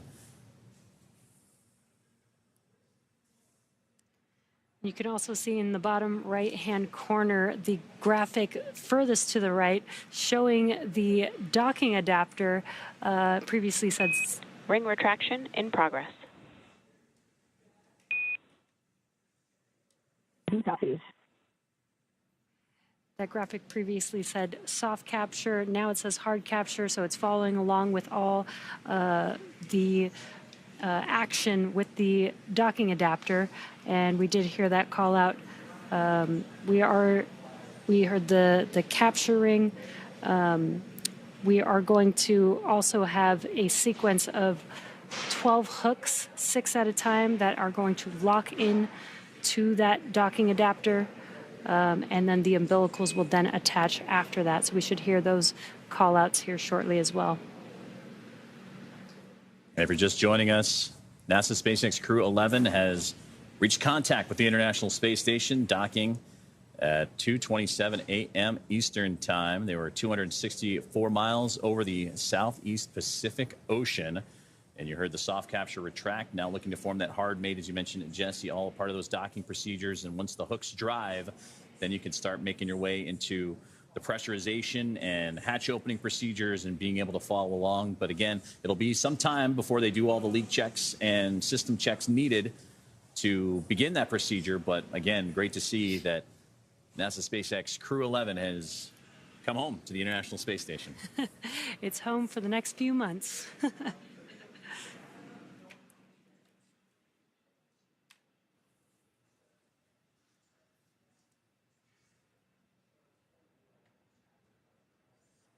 Crew-11 is made initial contact now and situating itself in with those hooks driving to form the hard mate on the space-facing port of the International Space Station's Harmony module. And that soft capture system has retracted to bring the spacecraft even closer to form that hard capture. And you mentioned, Jesse, earlier that those 12 hooks, the 2 sets of 6, to firmly hold Dragon in place. That process will take about 15 minutes or so. So again, it just recently docked to the International Space Station about 2 minutes ago. So it'll take some time, and we also want to have that relative motion dampen out a little bit because, again, Dragon coming in very slowly, but still want that relative motion to dampen out. So the docking procedures well underway, and it'll take about 15 minutes or so. And after all of the docking events are successful, flight controllers will configure the Dragon spacecraft for docked operations and connect the power and data to the spacecraft. The Crew-11 crew will be able to get out of their spacesuits and set them up to dry and begin operations to get the hatches open and join the Expedition 73 crew on board the International Space Station. That includes pressurizing the vestibule. Итак, у нас уже было подтверждение мягкой стыковки. Вот, блин, обожаю новую телеметрию. Вот мы видим, у нас сейчас происходит процесс hard capture, то есть втягивание узлов и, ну, уже жесткая, так скажем, сцепка стыковочного узла Crew-11 со стыковочным узлом Международной космической станции.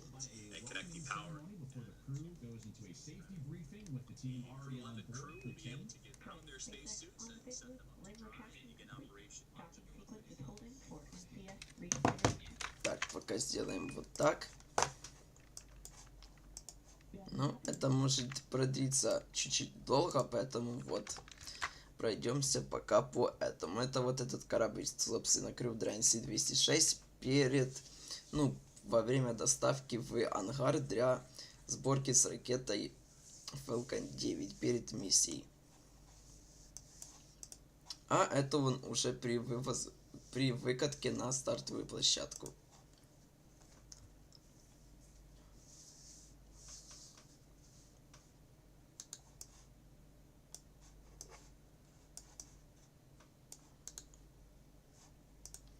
И вертикализация.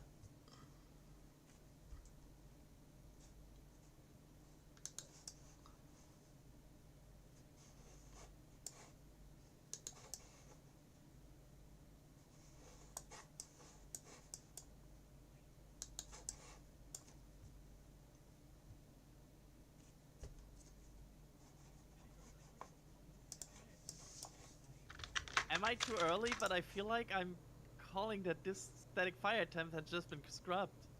Yeah, there was the vent from the Stromback. Then what should have been startup, and after startup it went. Yeah, there's. И далее у нас была попытка прожига, но Falcon 9 B1094.3 прервал тест статического прожига на площадке LC-39 перед запуском 4 астронавтов на МКС при первой попытке. Далее у нас была полная репетиция запуска, собственно.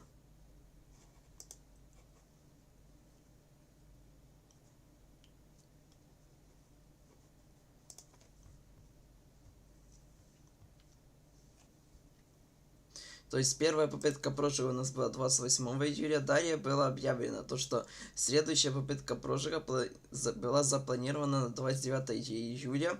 А тот тест был прерван автоматически за 57 секунд до зажигания за ошибки с указанием положения рычага телескопического подъемника. Рычаг сработал правильно, и команды проанализировали данные. Но это на перенос миссии не повлияло.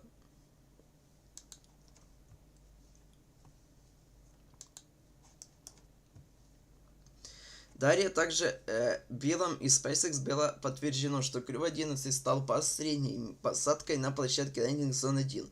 Landing Zone 1 была основной площадкой для посадок на мысе Канаверал, включая исторические полеты, такие как первая посадка ракет ускорителя орбитального класса в 2015 году, демонстрационный полет Falcon Heavy и вообще все последующие синхронные посадки боковых ускорителей Falcon Heavy.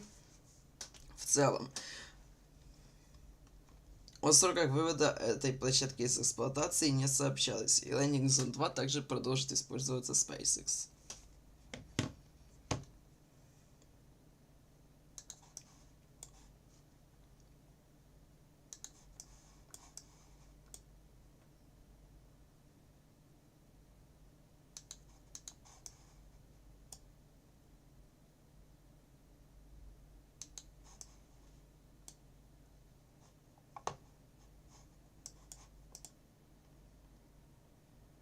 Далее было объявлено 31 июля, что все системы готовы к запуску и погода была благоприятна на 90%.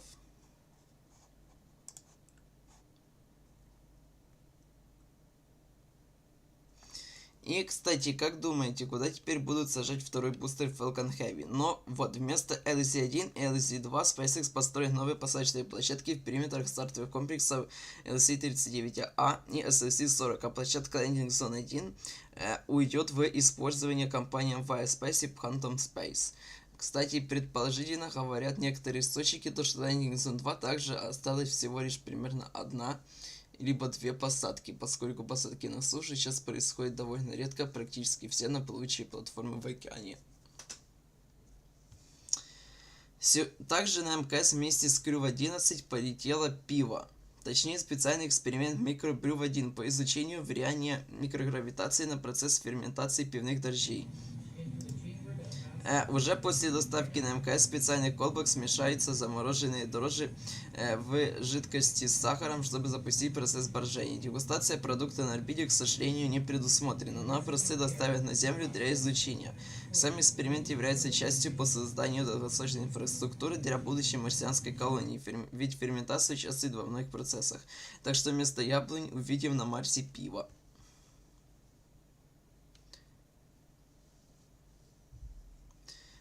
Корабль Dragon, поддерживающий эту миссию, ранее пробыл в космосе, как уже говорилось, практически 700 дней в 5 полетах. И вот, собственно, та первая попытка запуска, которая была отменена за минуту до старта из-за погоды.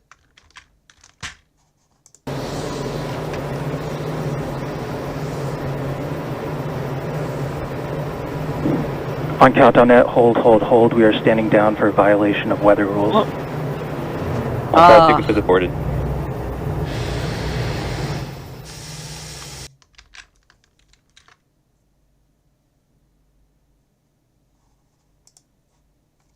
А вот далее мы увидели такую картину, потому что когда вас запуск в космос отменяет из-за дождя, космонавты получают специальный индивидуальный дождевик, чтобы их скафандр оставался чистым и сухим для следующей попытки запуска.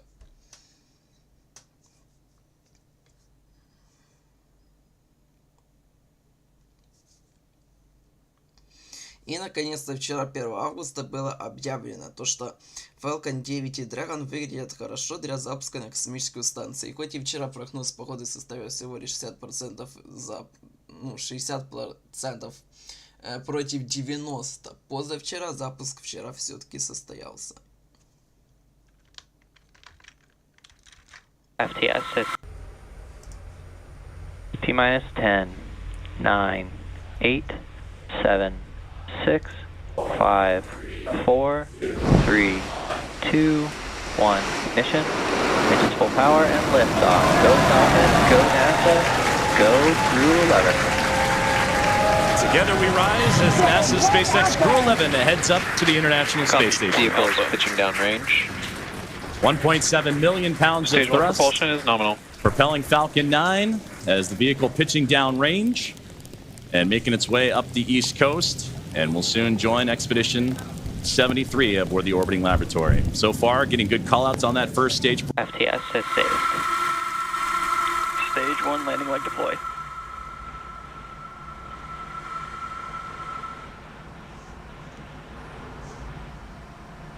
A fantastic return there of the Stage 1 booster.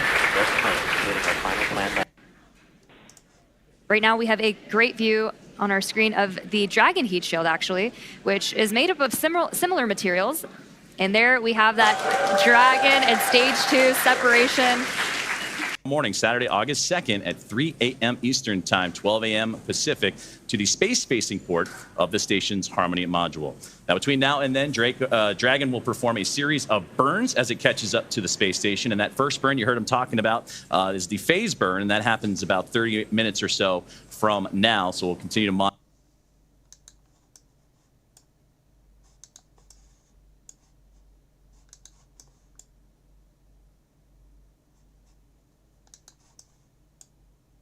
Experience.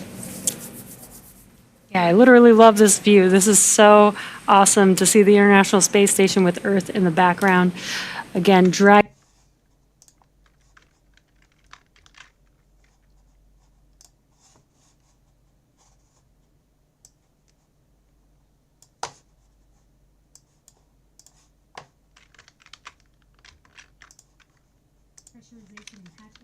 Ну и вот, собственно, вы увидели все основные моменты по запуску Crew-11.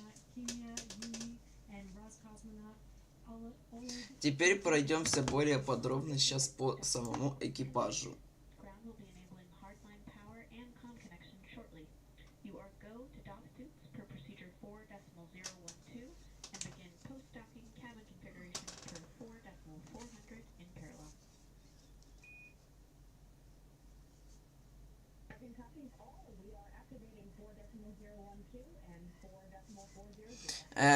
Командир миссии Зена, то есть командир миссии Кардман Зена Мария, 637-й космонавт мира, 370-й космонавт США. Родилась 26 октября 1988 года в штате Иллинойс в США. В 2019 году получила степень бакалавра наук по биологии в Университете Северной Каролины, а в 2014 году степень магистра наук по экологии морских микроорганизмов в этом же университете. До 2017 года занималась научными исследованиями. В 2017 году зачислена в отряд астронавтов НАСА 22-й набор. Этот полет для нее первый в ее карьере. Финк Эдвард Майкл, 432 космонавт мира, 272 космонавт США. Родился 14 марта 1967 года в штате Пенсильвания в США. В 1989 году получил 2 степени бакалавра наук аэронавтика и астронавтика и науки о Земле, атмосфере и планетах в Массачусетском технологическом институте. В 1990 году получил степень магистра наук аэронавтика и астронавтика в Стэнфордском университете. В 2001 году получил степень магистра наук планетарная геология в университете Хьюстон. В 1990 году перешел на службу в ВВС США, служив в центре космических и ракетных систем ВВС. Являлся инженером по космическим системам и их испытаниям. В 1994 году окончил школу летчиков-испытателей ВВС США на базе Эдвардс в штате Калифорния. Служил в качестве инженера по летным испытаниям. С 1996 года в отряде космонавтов НАСА совершил 3 космических полета общей продолжительностью 381 день. И это уже 4-й полет в его карьере. Далее, Юи Кимия. Специалист миссии Crew-11, 539-й космонавт мира, 10-й космонавт Японии. Родился 30 января 1970 года в префектуре Нагано в Японии. В марте 1992 года окончил Академию национальной обороны Японии. В апреле 1992 года поступил на службу в ВВС сил самообороны Японии. Служил в летных частях, летал на самолете F-15. В 2009 году зачислен в отряд астронавтов Японского аэрокосмического агентства. В 2015 году совершил космический полет продолжительностью 141 день, и это 2-й полет в его карьере.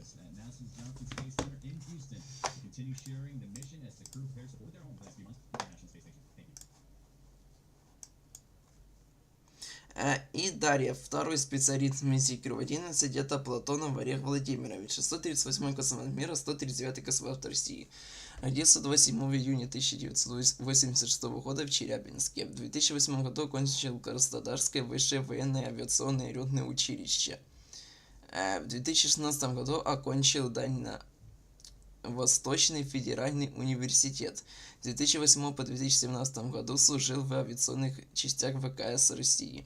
В 2008 году зачислен в отряд космонавтов Роскосмоса. Этот полет первый в его карьере.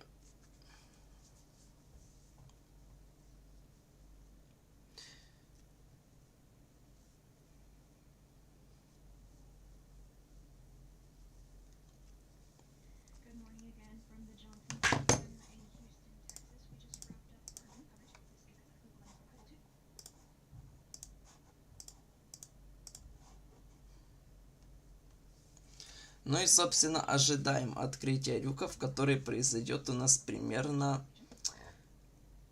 через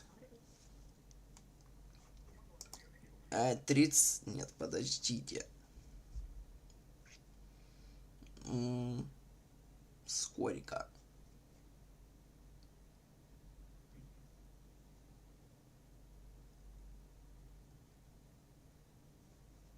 Я, походу, что-то неправильно посчитал.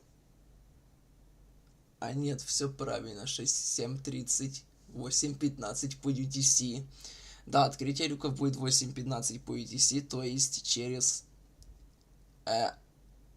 1 час и 30 минут. А, ну да, все правильно.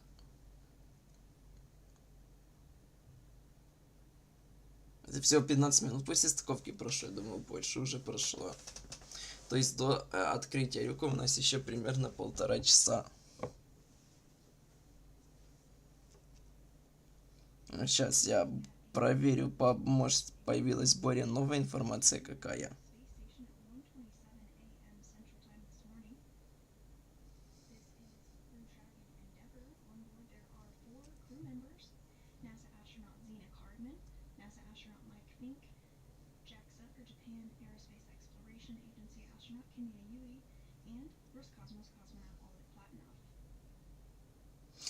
А вот по некоторой информации даже говорится то, что до открытия люка в 1 час и 43 минуты. То есть то, что он будет в 8:30 по UTC.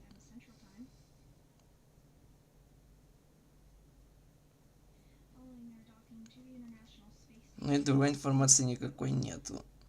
Ладно, будем считать тогда то, что открытие люков у нас будет в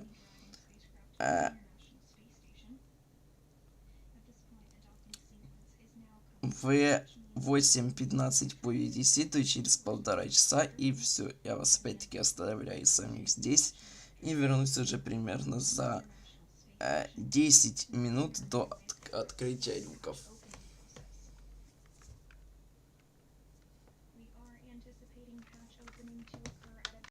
15 a.m. Central. However, this is a little bit variable for the time frame and can shift, so we will of course keep you updated. Following the hatch opening, we are targeting a welcome ceremony at 4:15 a.m. Central Time, which will include all 4 of the astronauts aboard Endeavour, as well as the 7 crew members on board the International Space Station. Hey, Nicole, we can give you the early go in step 1.1 of 2.102. Copy, I'll put it to work. Thank you.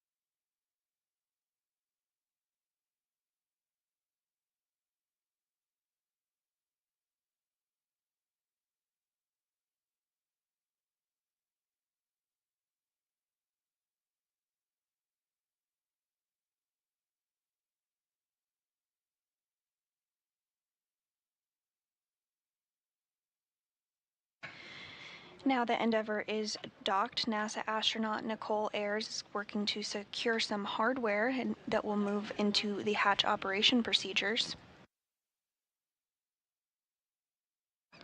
First, the large hatch at Node 2 Zenith will be opened, which will give her access inside the pressurized mating adapter.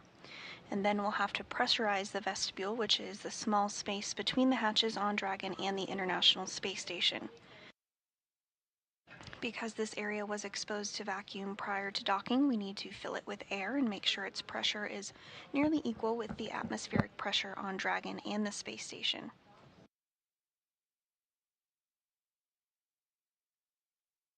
Ayers is going to use a small valve on the station's hatch to slowly introduce air into the vestibule, and flight controllers here in Houston will monitor the pressure and temperature readings inside to verify everything is leak-free before we get ready to open up the hatches.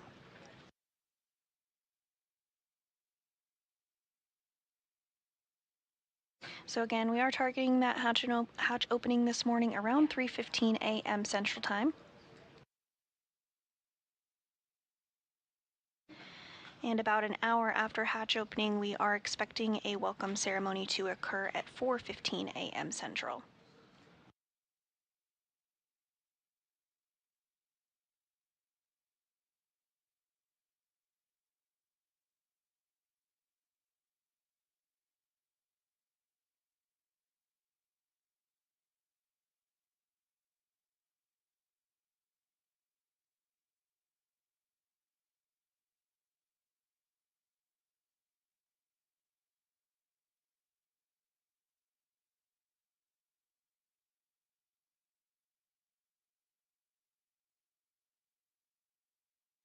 We are continuing to get views of Dragon docked to the Zenith port of the International Space Station's Harmony module. The Zenith port is the space-facing port. Dragon did dock at 1:26 a.m. Central during a night pass, but now we are in a day pass, so we're getting some good views of Dragon. The International Space Station is currently flying 262 statute miles off the west coast of Africa.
As we continue to monitor along for hatch opening procedures this morning, the main voices that you'll be hearing from inside the International Space Station are NASA astronaut Nicole Ayers, who will be prime for repressurizing that vestibule we discussed, but you also hear the voice of NASA astronaut Johnny Kim, who monitored Dragon's approach from the cupola of the International Space Station. And we are getting another view here of Dragon, again docked to the Zenith port of the International Space Station. That's the space-facing port. Slightly to the left, you can make out the nose cone of another Dragon spacecraft, the Crew-11 spacecraft that is docked to the forward port of the International Space Station, or the Earth-facing port. Crew-10 will be departing the International Space Station here in the coming days, but before that takes place, the newly arrived Crew-11 crew will work through handover procedures, including a safety briefing and getting oriented to space station life. While we do have 2 returning flyers to the International Space Station, we do have 2 first-time flyers. That includes NASA astronaut Zena Cardman, who is the commander of Dragon Endeavour, as well as Oleg Platonov of Roscosmos, who served as a mission specialist aboard Dragon.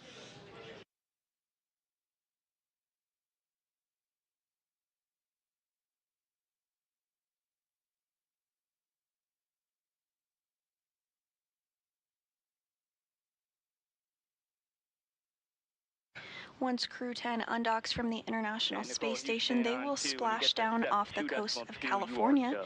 This will actually be the very first time that a crew, as part of NASA's Commercial Crew Program, does splash down off the coast of California. The Axiom Mission 4, one of the private astronaut missions for the agency, did recently splash down off the coast of California, but this will be the first for the CCP program.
Houston station on to the Node 2 Cam 1 is on. You guys are welcome aboard.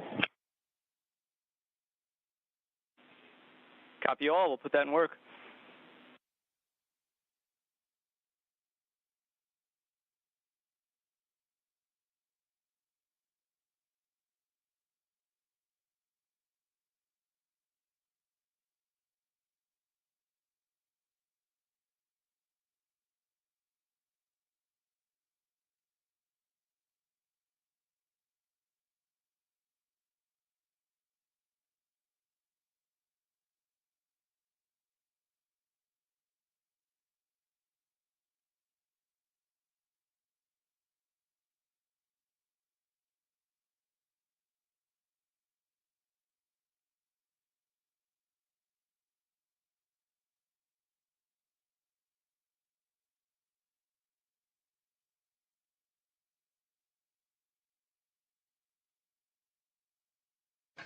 Again, this is a view of the recently arrived Dragon Endeavour, which docked to the International Space Station at 1:26 a.m. Central Time this morning. Inside the International Space Station, NASA astronaut Nicole Ayers is working through procedures to pressurize the vestibule, which is the small space between the hatches on Dragon and the International Space Station. Because this area was exposed to vacuum prior to docking, they need to have it filled with air to make sure its pressure is nearly equal with the atmospheric pressures on Dragon and the space station before hatches are opened. Again, the timing for hatch opening this morning is targeted at 3:15 a.m. Central.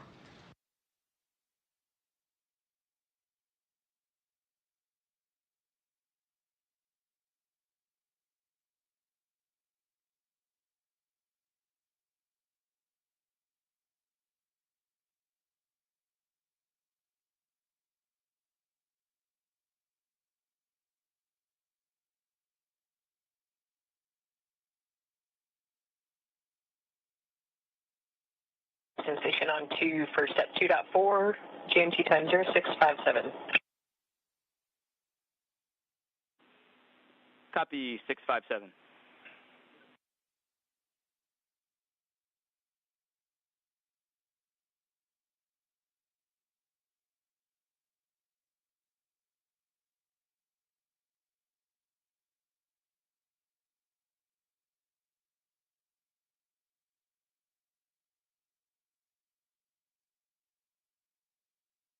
And we are getting a view from inside the International Space Station now as the crew, namely NASA astronaut Nicole Ayers, works to step through those procedures to pressurize the vestibule.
And we are hearing confirmation that Dragon is now receiving power from the International Space Station, so it's no longer relying on battery power or its solar arrays.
Dragon Houston, stand by for hardline audio config.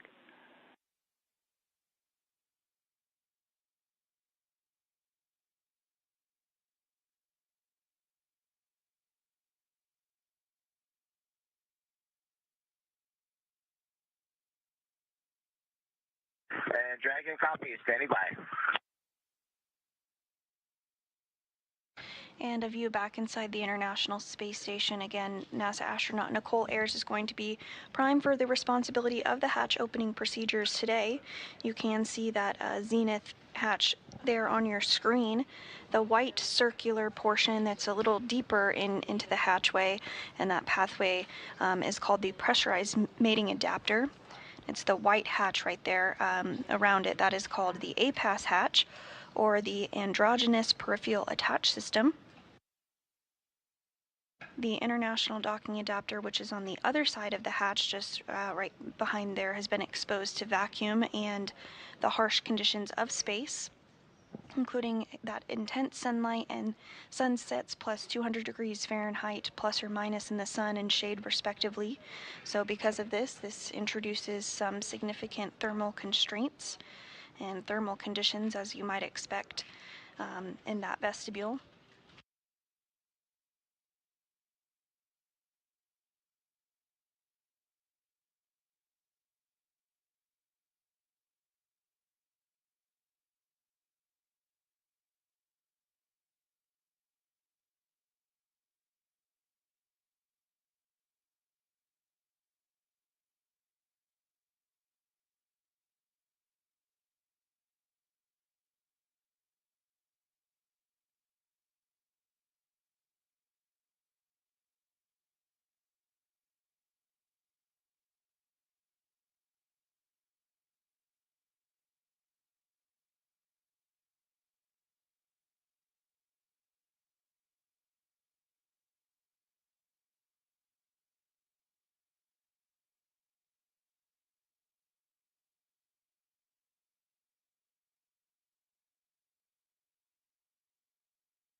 And we are hearing that the vestibule has been repressurized by NASA astronaut Nicole Ayers. Again, she's prime for those procedures today.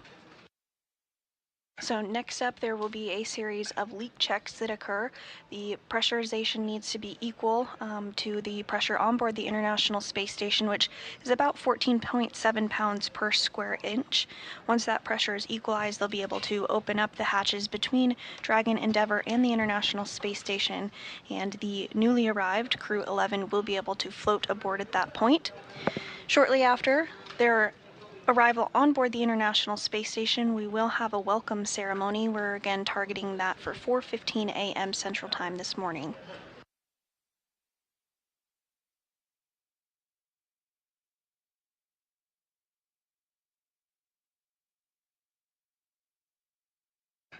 And we are in a brief handover period between our satellites. This is expected, and we will regain communication and views again here shortly, but you're looking at a live view inside Mission Control Houston, inside the International Space Station Flight Control Room, which is being led by Ronak Dave, the flight director there in the center of your screen standing up. He led the team during this morning's docking.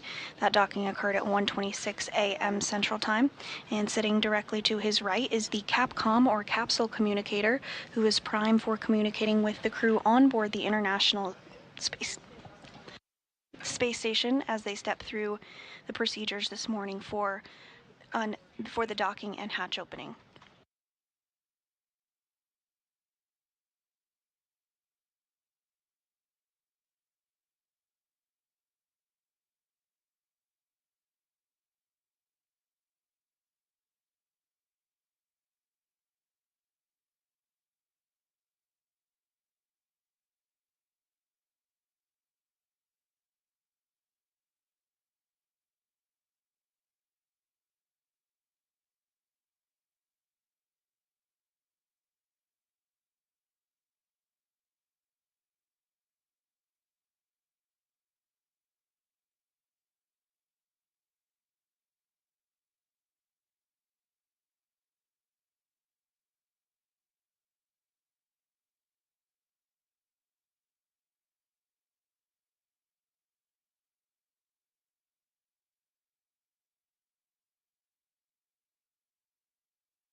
And looking again at the Dragon Endeavour, which docked to the International Space Station at 1:26 a.m. Central Time this morning, following its launch from the Kennedy Space Center in Florida yesterday morning at 10:43 a.m. Central.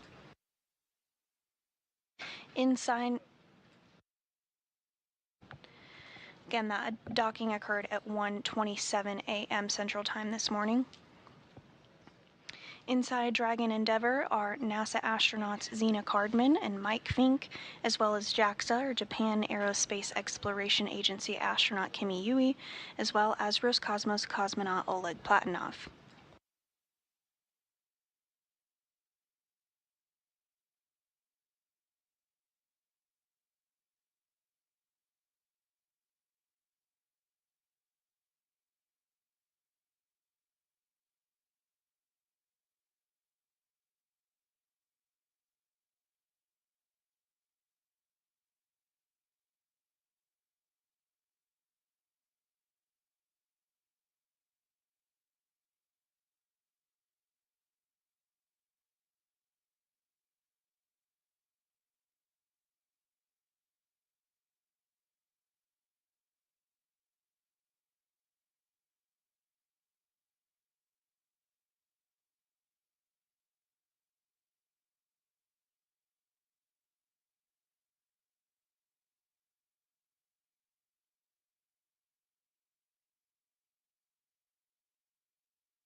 This view inside NASA's Mission Control Houston, inside the International Space Station Flight Control Room.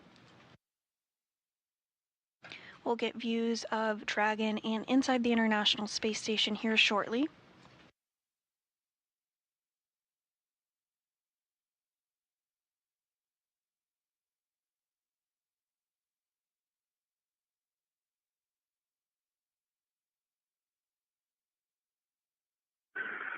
SpaceX Dragon suits drying. And we are getting views once again of Endeavour docked to the zenith port of the International Space Station.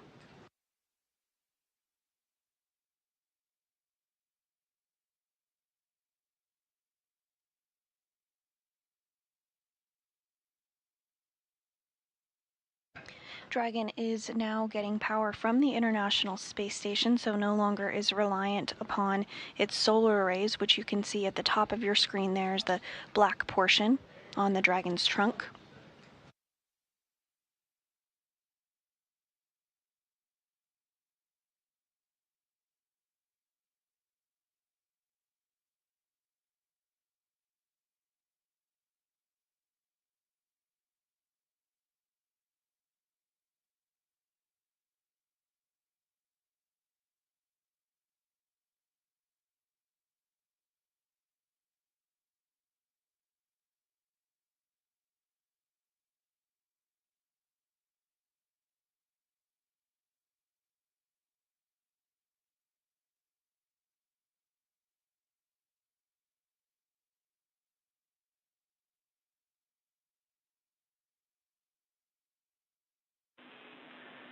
Dragon Houston on the big loop. Comm check.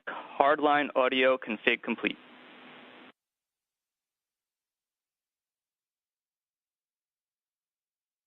Houston Dragon on the big loop, loud and clear. And we have you loud and clear as well.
And as NASA astronaut Zena Cardman continues to work through the procedures ahead of the hatch opening today, she did just communicate with the CAPCOM, or capsule communicator, here in Mission Control Houston as they completed some hardline communication checks.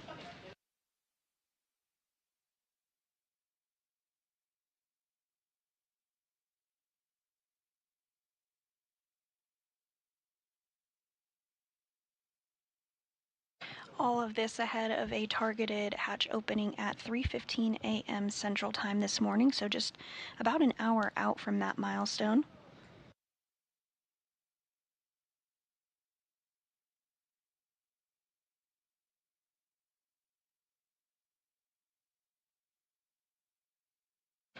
Another view here of Endeavour docked to the zenith port of the International Space Station's Harmony module.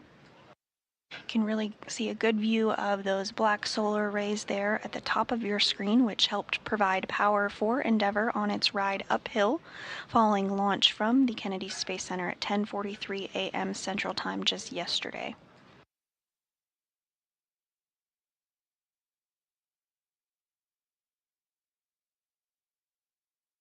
For this launch, it was a fairly short rendezvous period. Dragon docked at 1:27 a.m. Central Time this morning, so just about a 16-hour time period from launch to docking.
Inside the International Space Station, NASA astronaut Nicole Ayers has already worked to open the large hatch at Node 2 Zenith, which helped give her access inside the pressurized mating adapter. There you're seeing a view on your screen of that. She then worked to pressurize the vestibule, which is the small space between the hatches on Dragon and the space station. This was exposed to vacuum prior to docking, and so needs to be filled with air to make sure its pressure is nearly equal with the atmospheric pressures on Dragon and the space station.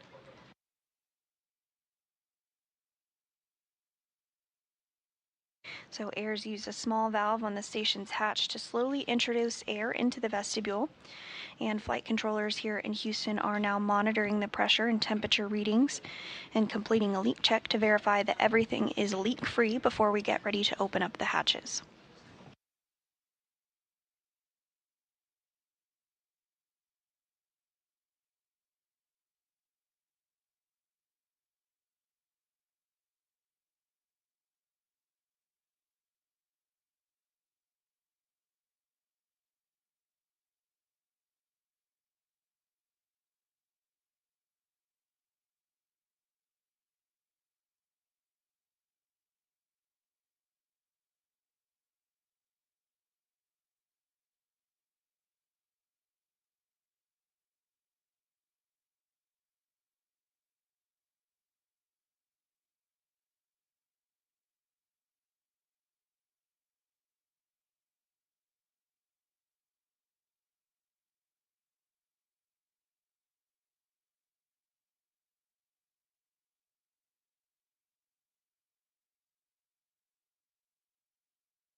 And this is a view of the crew members currently on board the International Space Station, waiting to welcome the Crew-11, which docked again at 1:27 a.m. Central Time.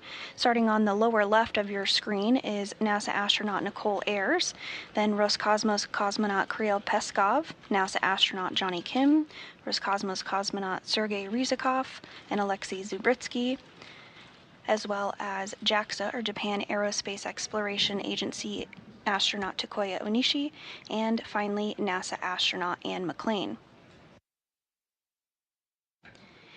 At around 4:15 a.m. Central Time this morning, we will have a welcome ceremony, which includes not only our recently docked crew members of Crew-11, but also the Expedition 73 crew. So there will be 11 crew members living and working aboard the International Space Station for a few days, while Crew-11 completes a handover period with Crew-10 before they depart and splash down off the coast of California.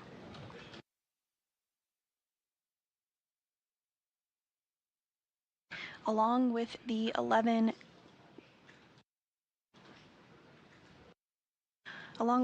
individuals in space we just discussed, there are 3 more that are living and working aboard the Chinese space station.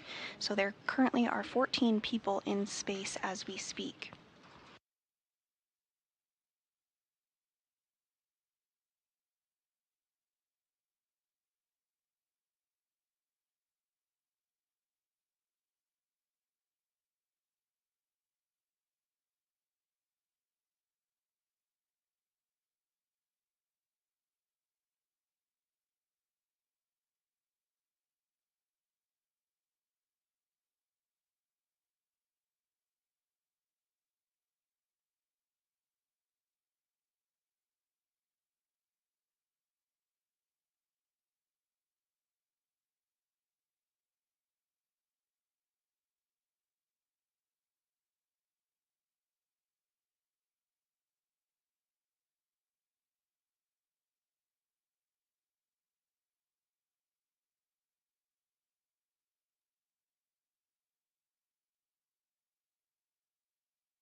While on board Space Station, Crew-11 will perform research and technology demonstrations, as well as conduct maintenance activities aboard the orbiting laboratory. Crew-11 will also contribute to NASA's Artemis campaign by simulating moon landing scenarios that astronauts may encounter near the lunar South Pole. This could help show how the space station will prepare crews for deep space human exploration.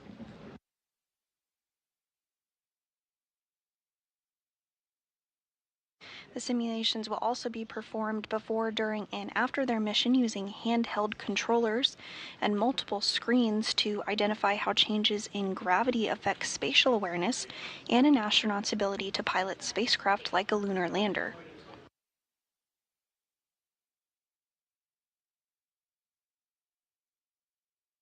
Again, this view of the SpaceX Dragon spacecraft named Endeavour, which previously flew NASA's SpaceX Demo 2, Crew 2, Crew 6, and Crew 8, as well as a private astronaut mission entitled Axiom Mission 1, which was the first private astronaut mission to the International Space Station.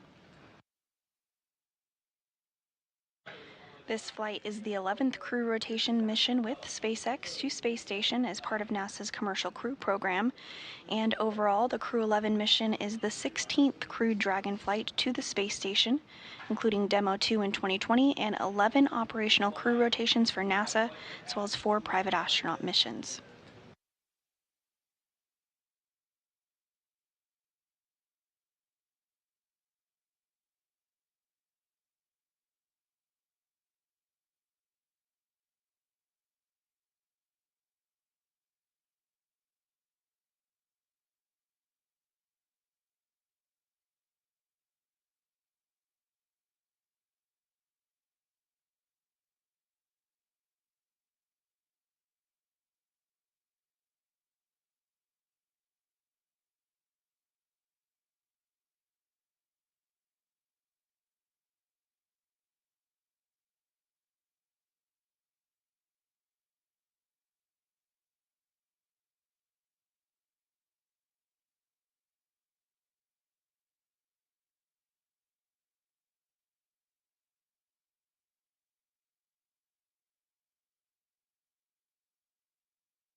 SpaceX, Dragon for suit fan. Dragon, we're with you on the big loop.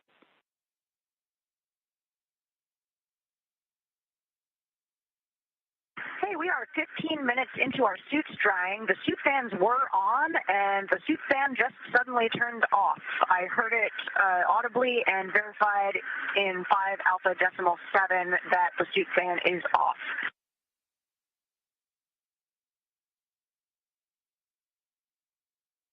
Okay, we copy. You just heard the suit fans turn off. We're going to take a closer look on the ground and get back to you.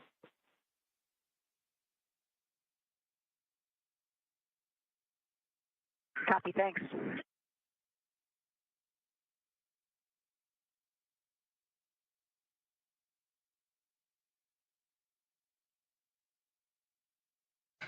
And that was NASA astronaut Nicole Ayers as they work through procedures inside of Endeavour, which includes removing their spacesuits following docking, sounding like the fan that is utilized to help dry those spacesuits did turn off, so the crew on the ground going to take a look at that. These spacesuits are worn during some of the more dynamic phases of flight, such as during launch and entry into orbit, as well as during the docking and undocking time period, as well as, of course, splashdown.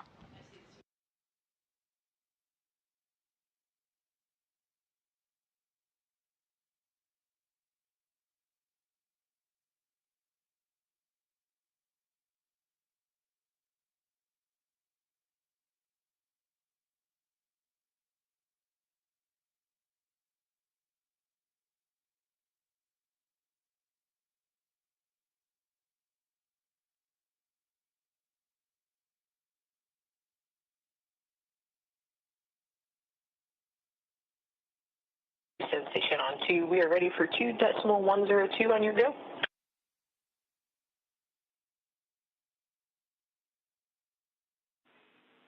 Hey, Nicole, you read our minds.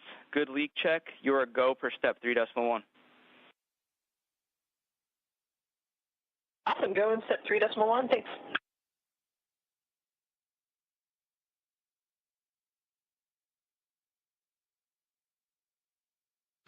And NASA astronaut Nicole Ayers reporting from the International Space Station that the leak checks are looking good for that vestibule repressurization. Again, that has to be done before the hatch can be opened, and there we are seeing a view of her on our screen as she works to open up that A-pass hatch.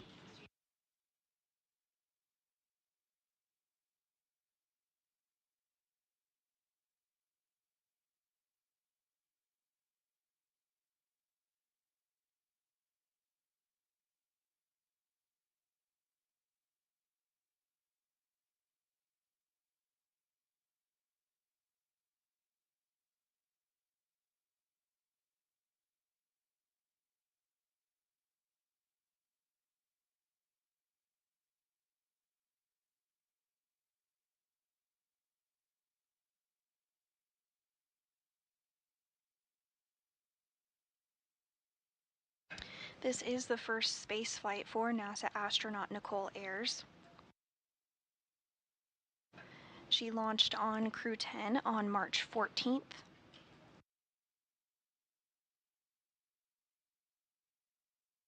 Prior to her time at NASA, she is a lieutenant colonel in the U.S. Air Force.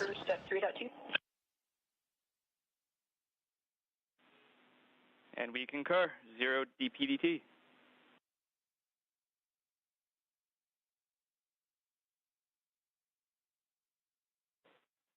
Dragon SpaceX on the big loop for suit fan follow-up.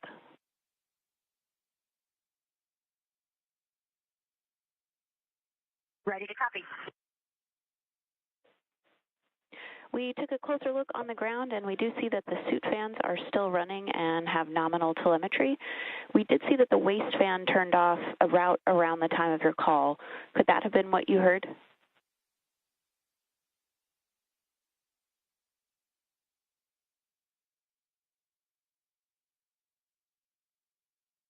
That is possible.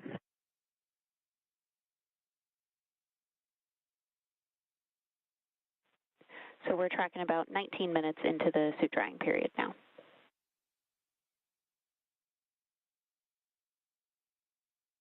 Yeah, affirm. Our timer is about 20 minutes.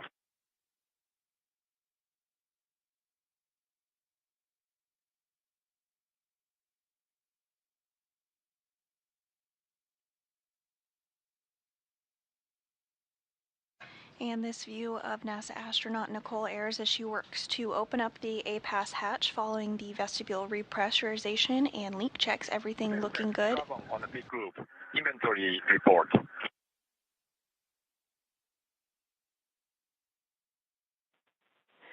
Kimia, I'm with you on the big loop for the inventory report. Ready to copy.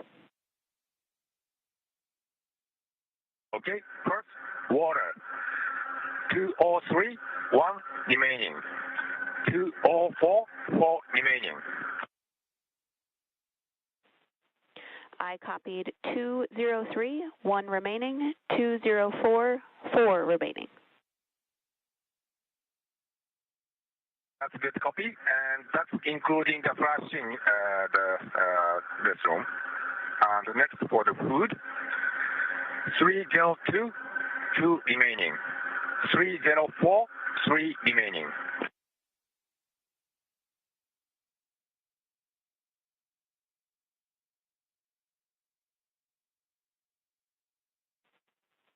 I copied 302, 2 remaining, 304, 3 remaining. That's all good copies. Thank you.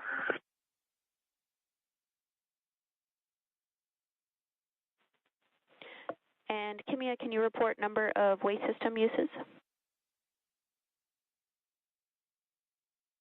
We're going to report this for the private medical conferences. Sorry. Copy that. No change from PMC. That is true.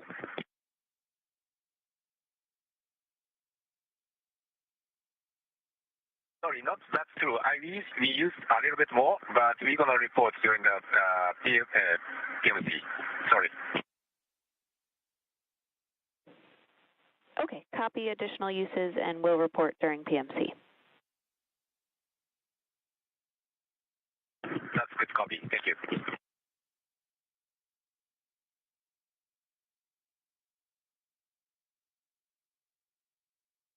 And those words from JAXA astronaut Kimi Yu reporting some of the supplies the crew used on the flight uphill. Continuing to get a view inside of the International Space Station, though, as NASA astronaut Nicole Ayers has put on some gloves and has acquired a camera. She's going to inspect the hatch for any FOD or foreign object debris to make sure everything is nice and clean before they do go ahead and open up the hatches.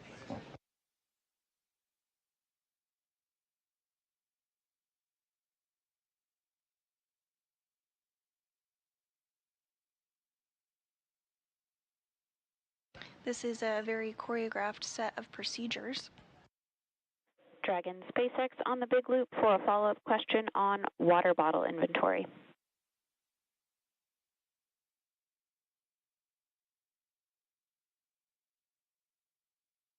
Go ahead. Could you confirm inventory in bags 201 and 202?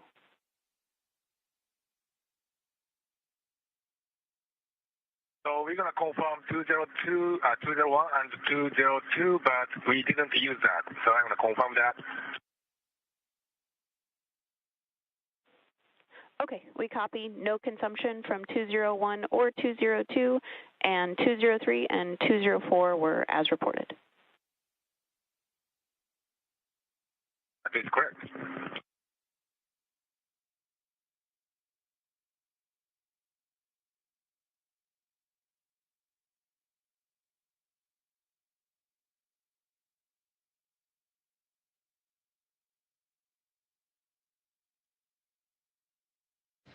And on your screen now appearing is JAXA astronaut Takuya Onishi, who is helping Ayers with a light that he passed along as she works to photograph and inspect that area.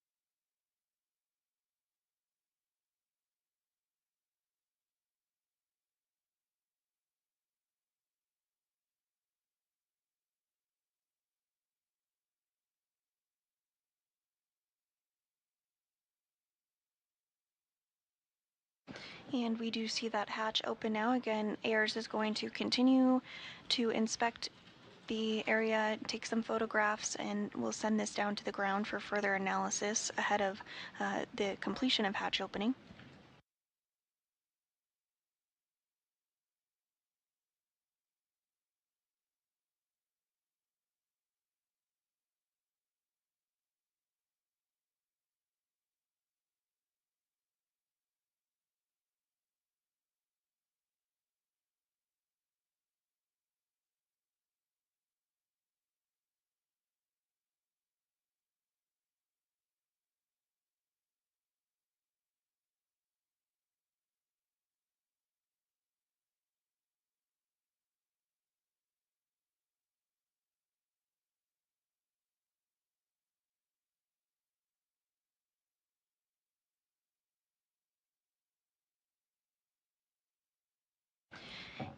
And if you're just joining us this morning, you are looking at a live view inside the International Space Station as Nicole Ayers of NASA works to step through hatch opening procedures following the docking of Crew-11 at 1:20. Station on 2, the APAS hatch is open, and there was no condensation. Copy, hatch open, good report. Following Crew-11's docking at 1:27 a.m. Central Time this morning. You did just hear her report out that following the APAS hatch opening, there was no reported condensation, so they'll continue to step through the rest of the carefully choreographed procedures ahead of hatch opening this morning. We are targeting 3:15 a.m. Central for that hatch opening, but that time frame can be a little bit flexible. Crew-11 launched from the Kennedy Space Center in Florida yesterday at 10:43 a.m. Central.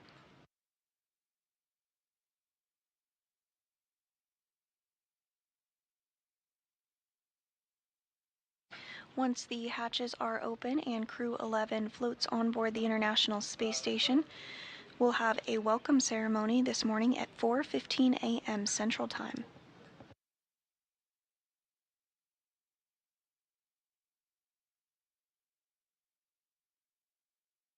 During this welcome ceremony, the 4 astronauts on board Crew-11, as well as the 7 astronauts currently on board Space Station, will have the opportunity to give some remarks. And following the welcome ceremony, the crew will jump right into a safety briefing as they work through handover procedures with Crew-10, which will soon be departing the International Space Station, where they will splash down off the coast of California. This will be the very first crewed spacecraft for NASA's commercial crew program that splashes down off the coast of California. And now coming into view in the hatch area as well is NASA astronaut Johnny Kim. He monitored Crew-11's arrival to the International Space Station and their docking this morning from the space station's cupola.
AIRS now working to stow some of the tools that were utilized in that APAS hatch opening.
Once this portion of the procedures is complete, the crew inside of the Dragon will then work to open up the hatch on their side.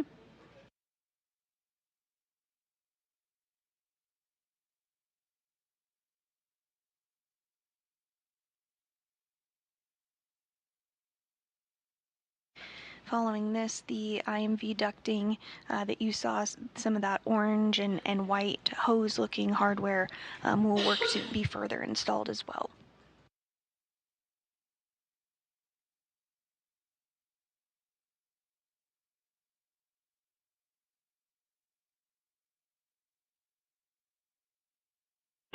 Station and SpaceX. Station on 2. Station is ready for Dragon hatch equalization.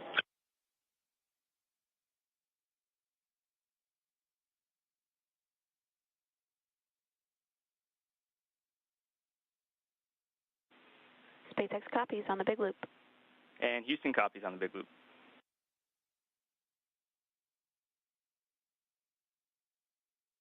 Houston and SpaceX, Dragon copies. Dragon is ready for hatch equalization as well.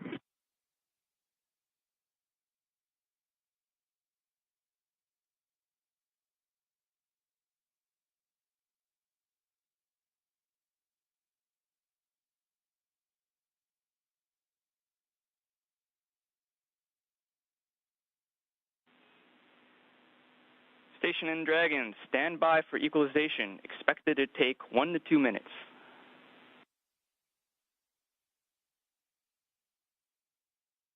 And this view on your screen, there in the center of your screen, is NASA astronaut Johnny Kim assisting in the hatch opening procedures. Straight in front of him is that hatch that the crew has been working in that we've had a more close-up view of.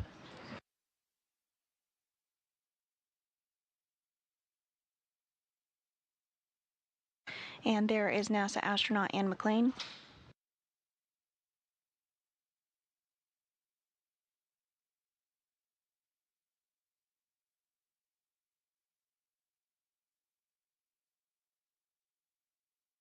And back in closer of the hatch there, you can see Nicole Ayers as well as Johnny Kim continuing to step through those procedures.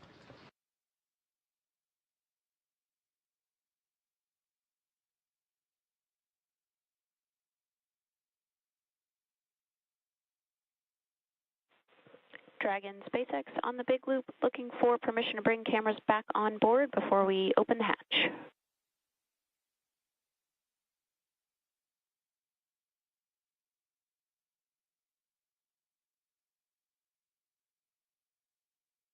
SpaceX Dragon, we are good to go and just removed the video director override via 4.012. We see it. Thank you.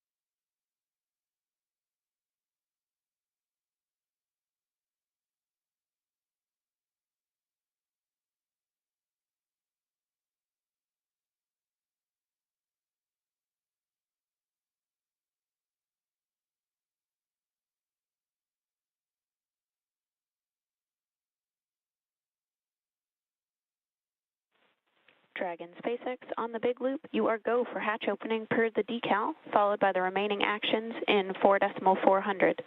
After 4.400 is complete, transition to NASA procedure 2.102, part Charlie. Dragon copies. We are go for Dragon hatch open. We'll be starting that shortly, and after that, we'll complete 4.400 and transition to ISS procedure 2.102, section Charlie.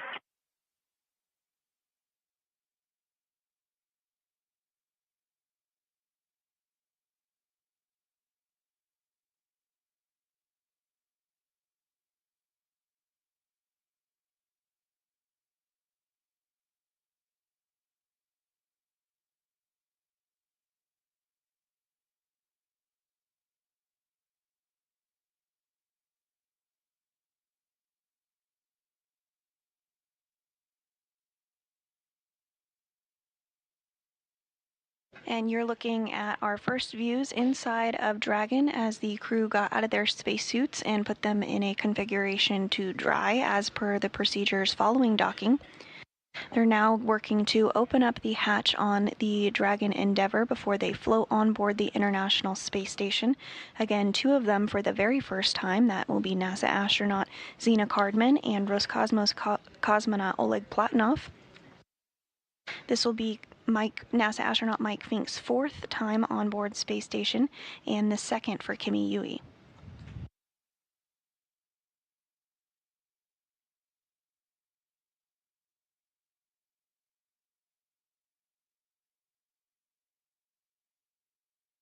And it looks like the Dragon hatch is in the process of being opened up. You can see it on the right side of your screen there on the top right.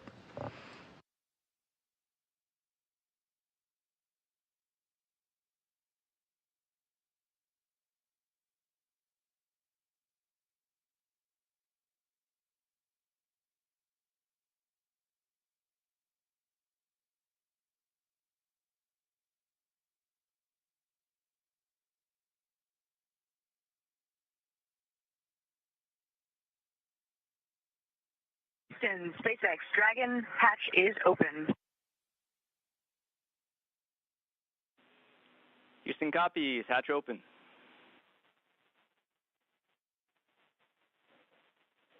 And with that, the Dragon hatch is open.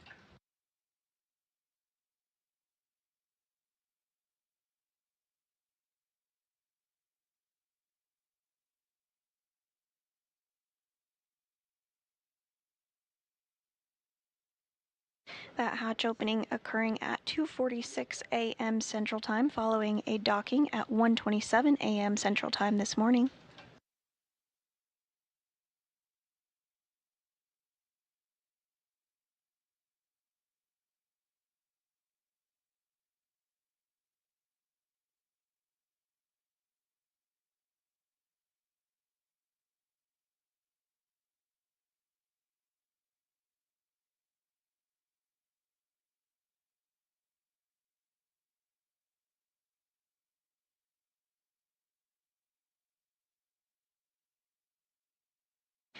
And with the hatches open, it will be just another moment before the crew does float aboard the International Space Station. They have some important closeout duties, including working through procedures with some lithium hydroxide canisters. Those are consumable carbon dioxide scrubbers used inside of Dragon, so they do want to conserve those carbon dioxide scrubbers.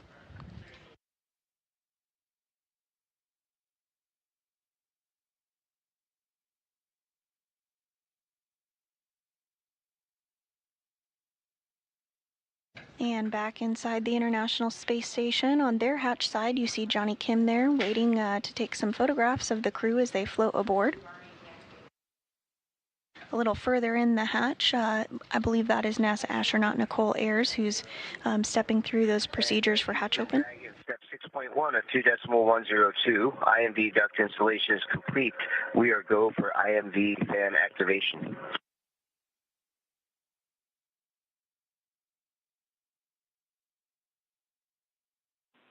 We copy, putting that in work.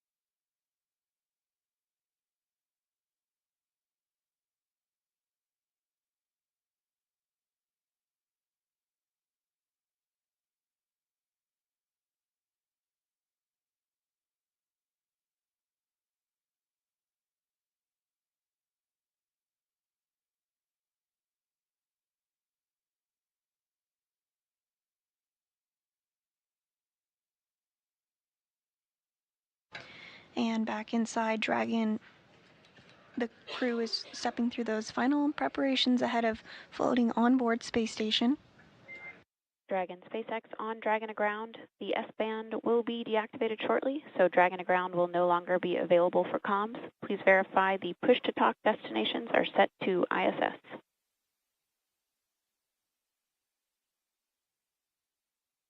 Dragon copies. Wilco.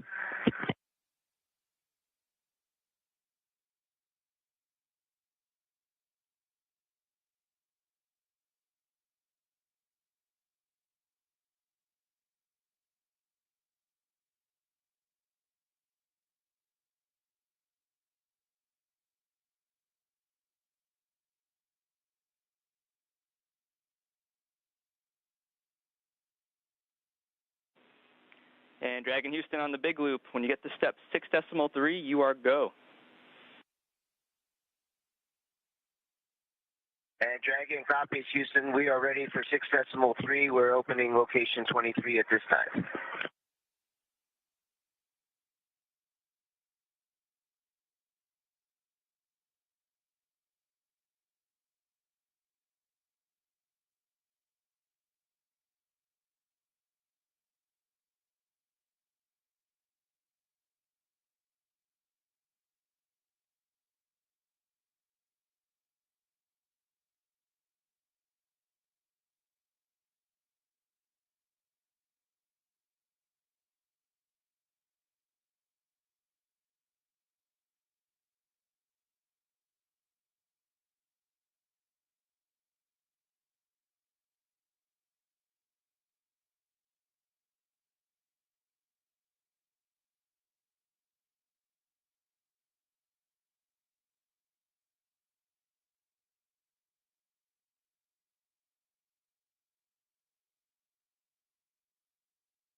SpaceX, Dragon on the big loop, 2.102, step 6.5, LIO cartridge 1 is sealed and installed.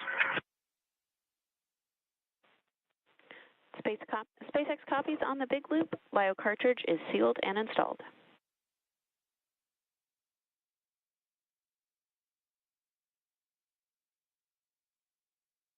And those comms about that LIO cartridge that we did discuss earlier, which helps scrub the carbon dioxide from the Dragon capsule.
Houston and SpaceX. Dragon arrival configuration complete.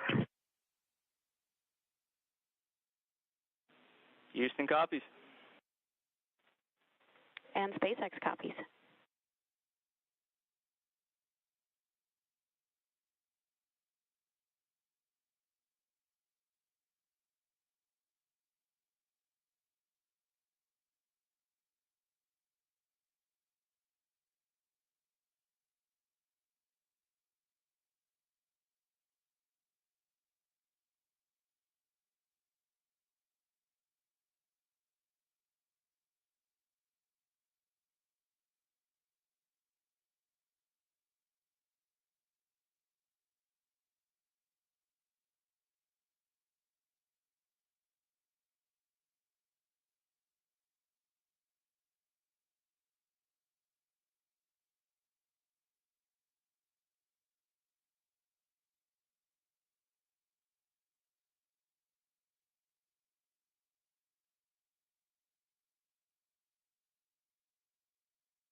And as the crew continues to step through those procedures ahead of floating on board, it shouldn't be too much longer now, but as we mentioned, this is a carefully choreographed procedure, so we want to make sure everything is as expected and in a good configuration before they come on board Space Station.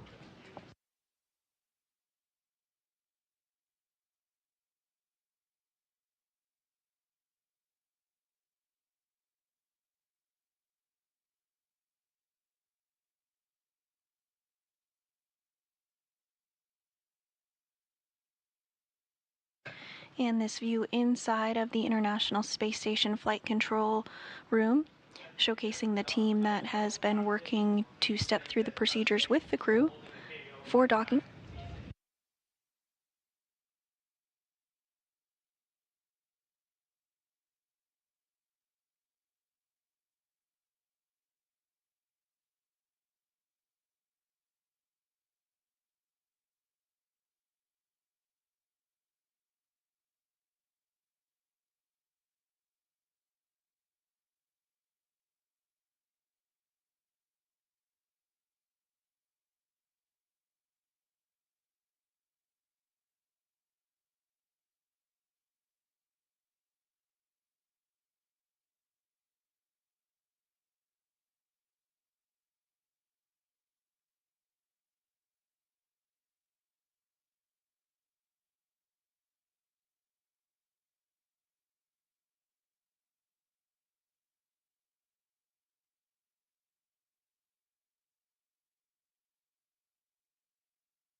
trajectory before proceeding.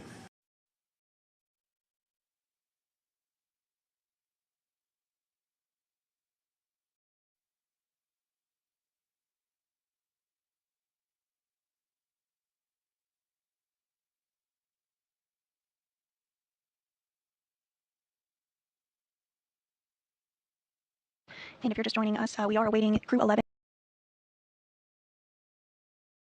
to come on board the International Space Station following their docking at 1:27 a.m. Central this morning. The hatches were opened at 2:46 a.m. and it looks like we are having our first crew member float aboard right now. That is NASA astronaut Mike Fink for his 4th visit to the International Space Station.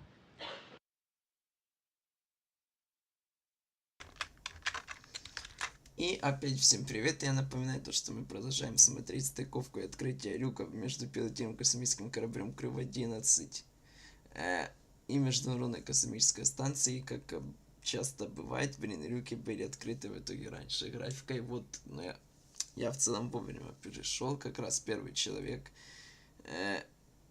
а именно пилот миссии Crew-11 влетел на космическую станцию.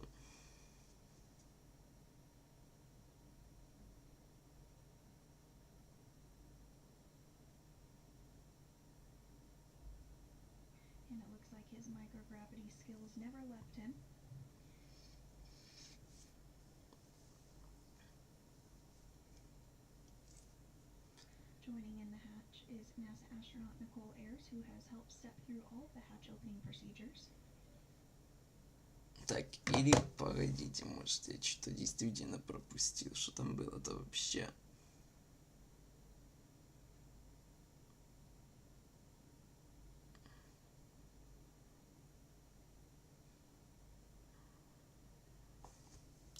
Ладно, короче, в любом случае, SpaceX и NASA запустили 21-ю пилотируемую космическую миссию Dragon Crew-11 к Международной космической станции 1 августа.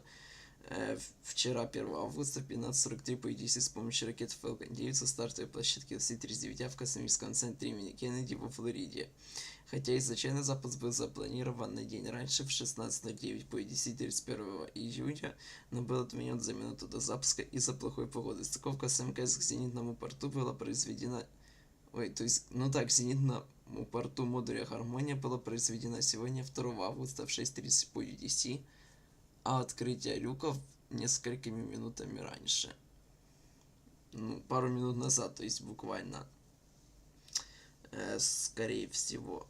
Космический корабль Dragon C206.6 Endeavour, поддерживающий эту миссию, ранее осуществлял миссии Demo-2, то есть первую пилотируемую миссию на корабле Crew-11 более 5 лет назад. Также Crew-2, Axiom-1, Crew-6 и Crew-8 на космическую станцию, обратный пробыв в космосе практически 700 дней. После рождения ступень, первый ступень Falcon 9 5094.3 приземлился на посадочную площадку Landing Zone 1 на станции космических сил на мысе Канаверал. Во время работы на орбитальной лаборатории экипаж проведет новые исследования, чтобы подготовить человечество к исследованию за пределами низкой околоземной орбиты и принести пользу человечеству на Земле. Экипаж миссии: командир Зена Кардман от НАСА, пилот Вард М. Файнкел от НАСА, специалист миссии 1 Юи Кимуэ от Джакса из Японии и второй специалист миссии Олег Платонов из Роскосмоса.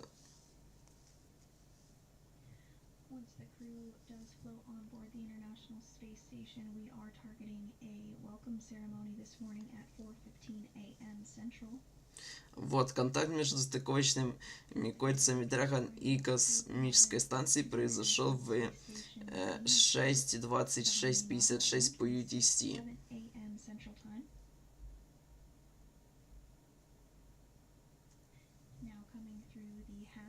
Люки... Так. Ага, ну вот как обычно. Говорили, да, действительно, то, что люки должны были открыться в 8:15 по UTC. Но открылись раньше.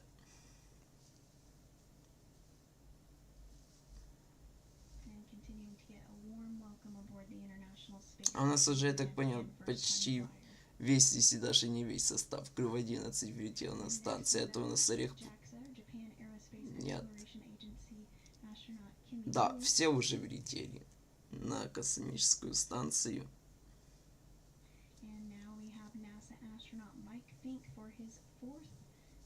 to the International Space Station.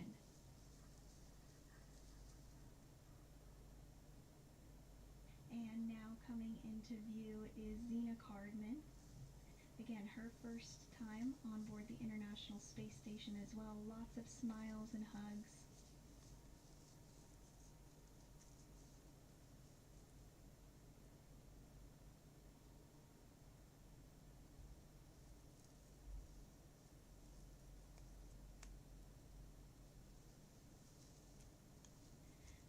Humans on board the International Space Station now.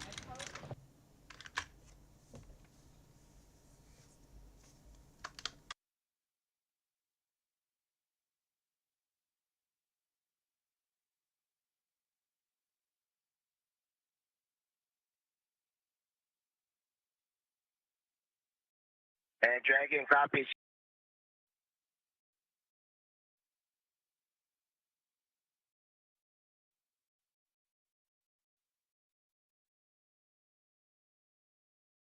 Cartridge.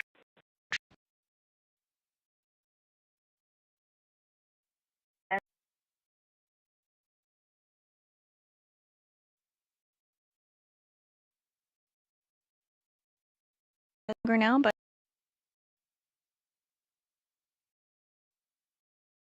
procedures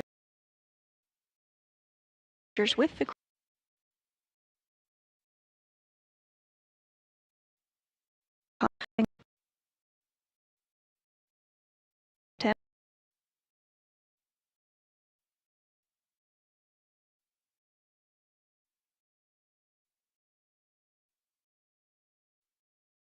our target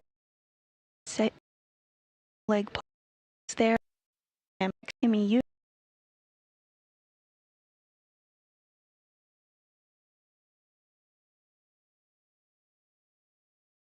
loaded through the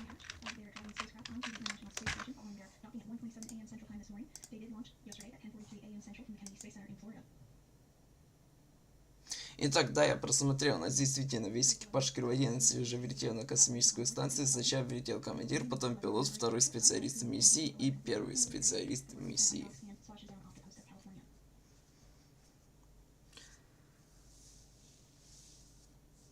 Итак, а следующее событие, которое у нас будет, точнее следующий запуск, это у нас будет завтра, 3 августа в 12:30 по UTC со стартовым окном до 19:30 по UTC, запуск ракеты New Shepard с пилотируемым космическим кораблем миссии NS-34.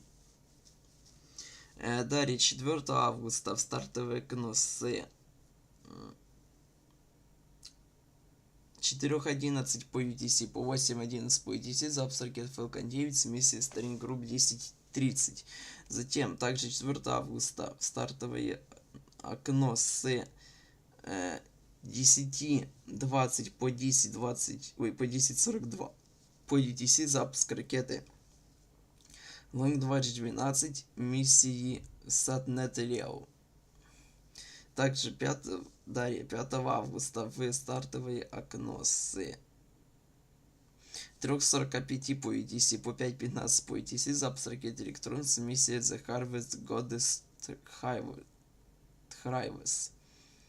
И далее 7 августа в стартовое окно с 14:01 по 14:28 по UTC запуск ракеты Falcon 9 с миссией Project KF-02. А на 6 августа в 18:00 по UTC запланирована стыковка пилотируемого космического корабля Crew-10 от Международной космической станции. Ну и, собственно, спустя ближайшее время, в течение 2 дней, и само приводнение.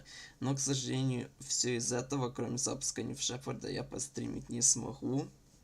Потому что, а если смогу, то только с телефона, потому что буду я находиться фиг знает где тогда.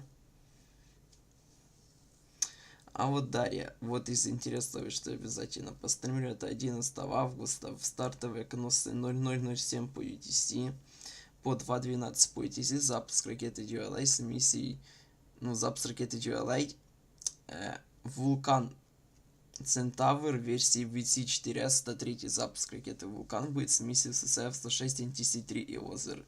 И также 13 августа в 00:37 по UTC запуск ракеты Ариан 6 версии 62 с миссией Metop HJ A1. Ну и также до конца месяца запланирован 10-й испытательный полет Старшипа Ship-37 и бустер 16. Хотя Илон Маск говорит, что он полетит еще в середине августа, но в середине я что-то не особо верю, а вот до конца августа в целом вполне.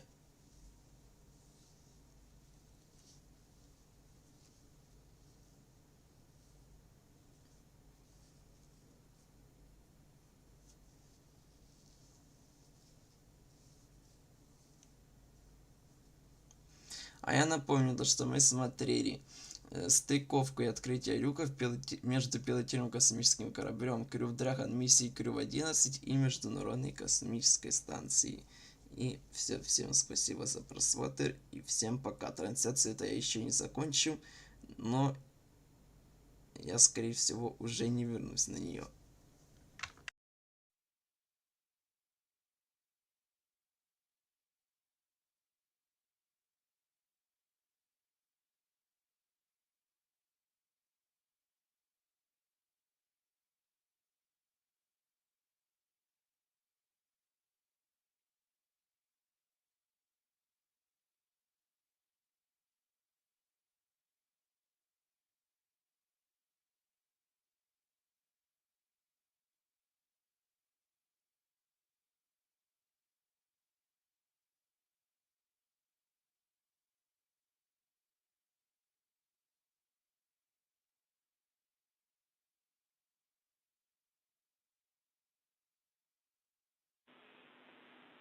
Station Houston on 2 for talk and forward plan.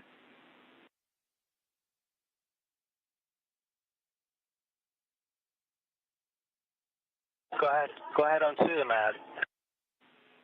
Hey, Doc, it was great seeing the crew arrive on board. Congratulations to everybody. And just wanted to circle back with you on the PAO event. We were, of course, thinking of it starting at 9:15, but we can also pull it earlier to start around 9:02. That's when KU locks up on that Cheaters pass. And then we could do the PAO prep event scene, might check all that on the previous pass or whenever, just before that, if the crew wants to get that done early. So totally up to the crew.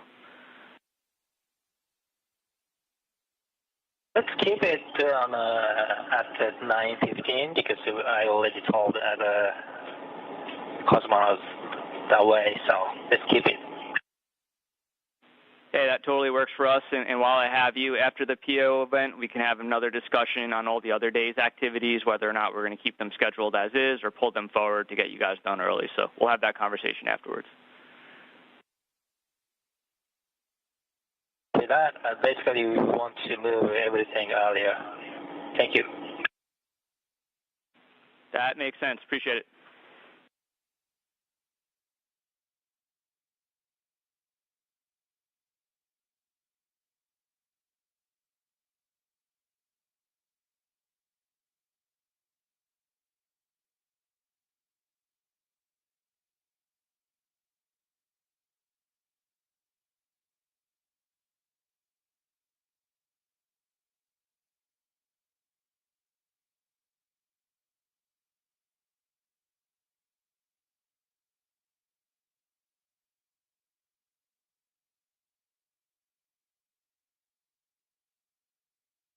And again, Crew-11 is now on board the International Space Station. We are targeting a welcome event with not only the recently arrived Crew-11 crew, but the 7 members of Expedition 73 as well. Now there are 11 people on board the International Space Station. We are targeting that welcome ceremony to begin at 4:15 a.m. Central, so just a little less than an hour from now.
And if you're just joining us this morning, you're looking at a live view of the SpaceX Dragon Endeavour, which docked to the International Space Station at 1:27 a.m. Central Time this morning, following launch the day prior from the Kennedy Space Center in Florida at 10:43 a.m. Central.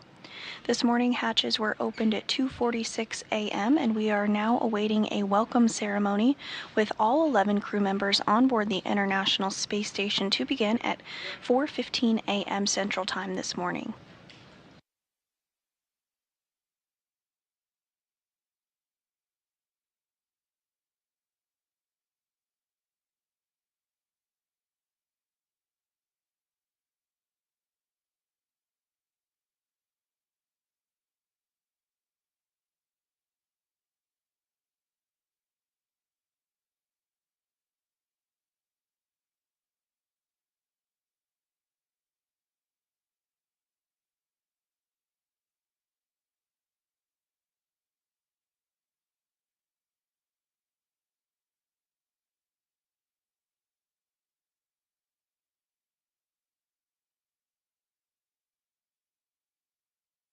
And this view here on your screen, you do see Endeavour docked to the zenith port of the International Space Station. That's the space-facing port. There's another Dragon docked just below and to the left. You can see its nose cone sticking out there. That is docked to the forward port, or Earth-facing side of the International Space Station, which you can see in the background as it completes this day pass. The Crew-10 spacecraft, the other Dragon, will carry Crew-10 back aboard in the coming days, following a brief handover period with the recently arrived Crew-11 crew members. Crew-11 is the 11th crew rotation mission with SpaceX to the space station as part of NASA's Commercial Crew program.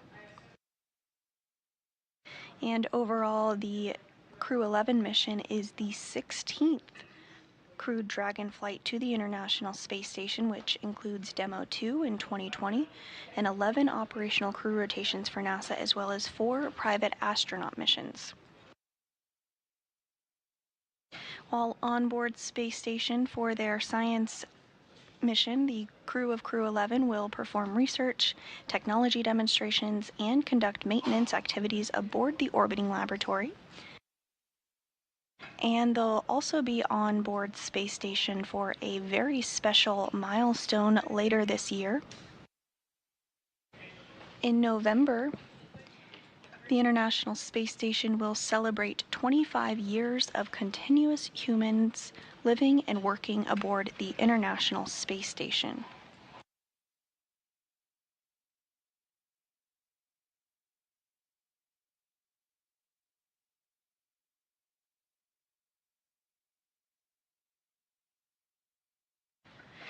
During the last 25 years, over 280 individuals representing 26 countries and 5 international partners have visited the space station.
Again, we are awaiting a welcome ceremony this morning to begin at 4:15 a.m. Central Time, just about 45 minutes from now, following the arrival of Crew-11 to the International Space Station at 1:27 a.m. Central. Crew-11 launched from the Kennedy Space Center in Florida yesterday at 10:43 a.m.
Good morning from Mission Control Houston. You're looking at a live view of the spacecraft Dragon Endeavour docked to the zenith port of the International Space Station's Harmony module. Docking occurred this morning at 1:27 a.m. Central Time, and the hatches were opened a short time later at 2:46 a.m. Central Time. At this point, we are awaiting our welcome ceremony to begin at 4:15 a.m. Central, less than 40 minutes from now. Crew-11 carried NASA astronauts Zena Cardman and Mike Fink, as well as JAXA, Japan Aerospace Exploration Agency astronaut Kimi Yu, as well as Roscosmos cosmonaut Oleg Platonov to the International Space Station, following their liftoff from the Kennedy Space Center in Florida at 10:43 a.m. Central on August 1st.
And here on your screen is NASA astronaut Johnny Kim as he begins to get things set up and routed for today's welcome ceremony, targeted to begin at 4:15 a.m. Central.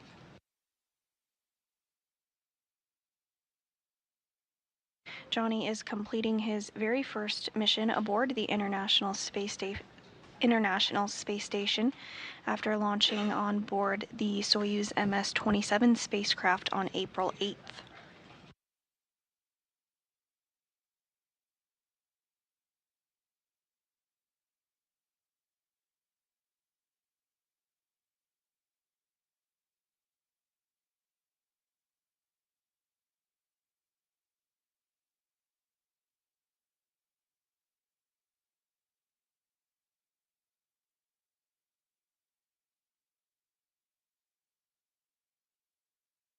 Also on your screen is the current commander of the International Space Station, Takuya Onishi of the Japan Aerospace Exploration Agency. There are currently 2 JAXA astronauts on board Space Station following Kimi Yui's arrival at 1:27 a.m. Central Time. Yui arrived on board Crew-11 with NASA astronauts Zena Cardman and Mike Fink, as well as Roscosmos cosmonaut Oleg Platonov, following their launch from the Kennedy Space Center in Florida yesterday, August 1st at 10:43 a.m. Central.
Station Houston on 2 for Johnny. We see you setting up the camera. We'll be ready for scene and voice whenever you are, right before the 9:15 PAO event.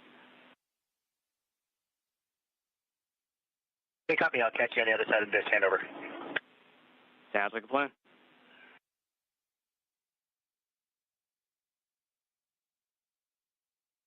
And again, we are targeting today's welcome ceremony to begin at 4:15 a.m. Central. You did just hear some words from the Capcom here in Mission Control Houston up to NASA astronaut Johnny Kim as he prepares to get cameras set up and complete a scene and voice check. Again, now just a little over 30 minutes away from today's event at 4:15 a.m. Central, where all 11 crew members on board the International Space Station will have the opportunity to provide some opening remarks and be welcomed aboard the International Space Station.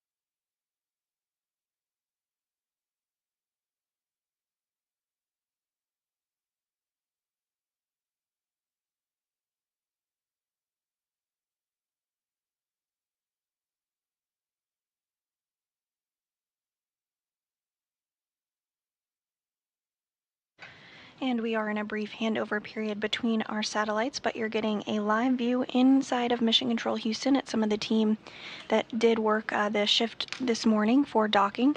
Again, that docking did occur at 1:27 a.m. Central Time, with hatches opening a short time later at 2:46 a.m. Central.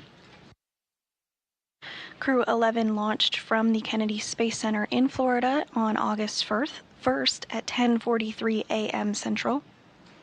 And we are now awaiting a welcome ceremony to begin at 4:15 a.m. this morning.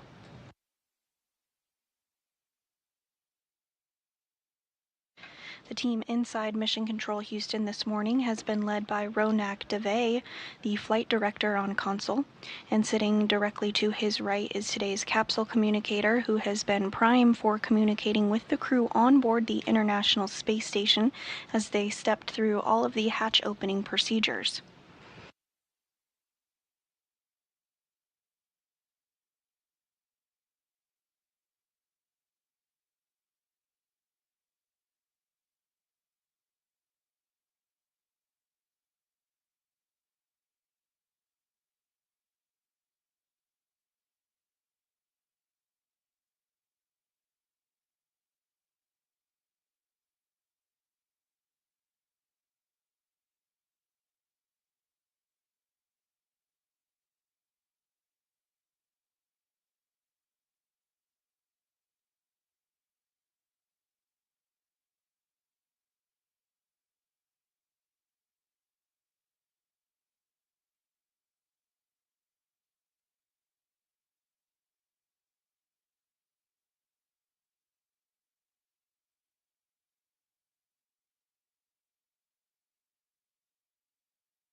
And NASA astronaut Johnny Kim on the right, continuing to work through some procedures ahead of today's welcoming ceremony. Joining him is the current commander of the International Space Station, Takuya Onishi, from the Japan Aerospace Exploration Agency.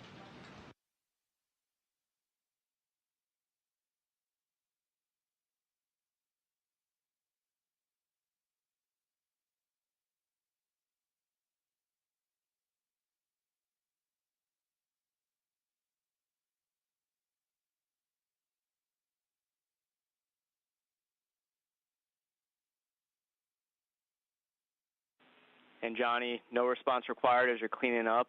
We like the view, but we would just like it a little bit down towards the deck and then panned a little bit left towards the gem relative to the camera.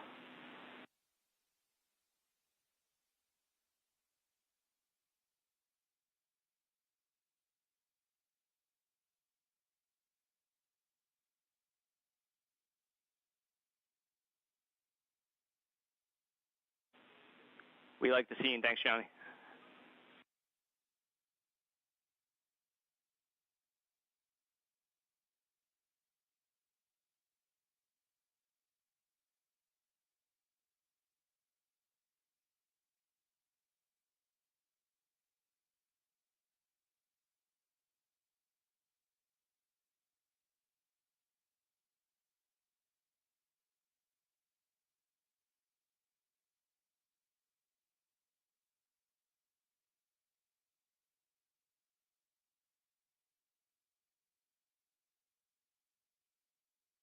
Station on 2, ready for the scene and voice check on node 2 cam 1.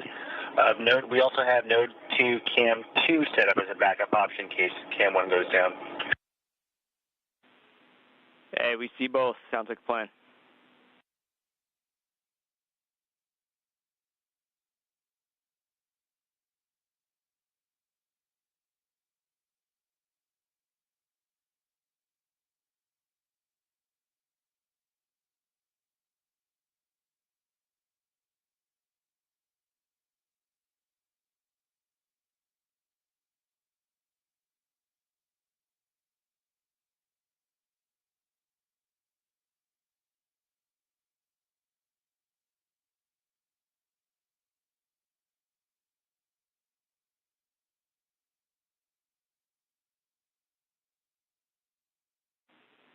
And standby 1, Johnny.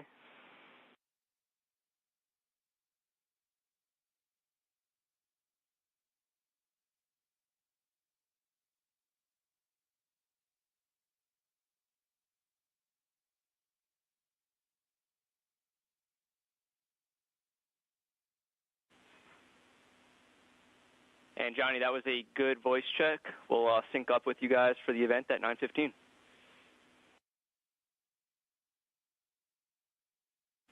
And actually, Johnny, if you're offering up, we'll take the backup voice check as well on the other camera. Sorry to make you float away.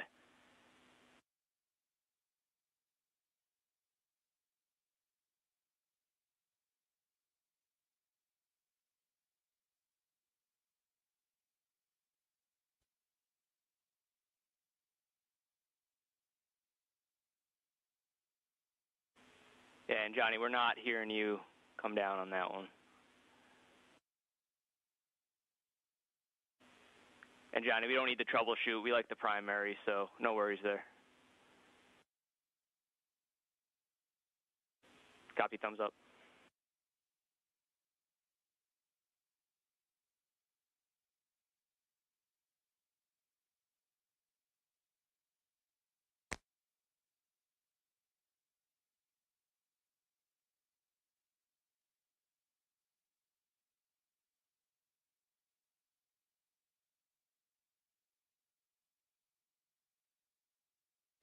And with a good scene and voice check, we are looking ahead towards today's welcoming ceremony to begin at 4:15 a.m. Central Time this morning.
Station Houston on 2 for cupola shutters.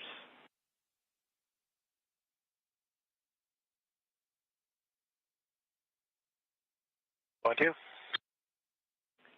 Hey, so we're getting close to a cupola temp constraint, which will require us to close the shutters.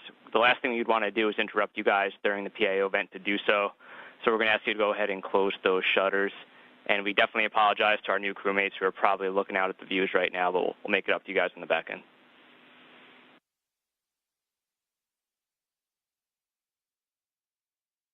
Copy, and they are currently closed. Copy all. Thank you.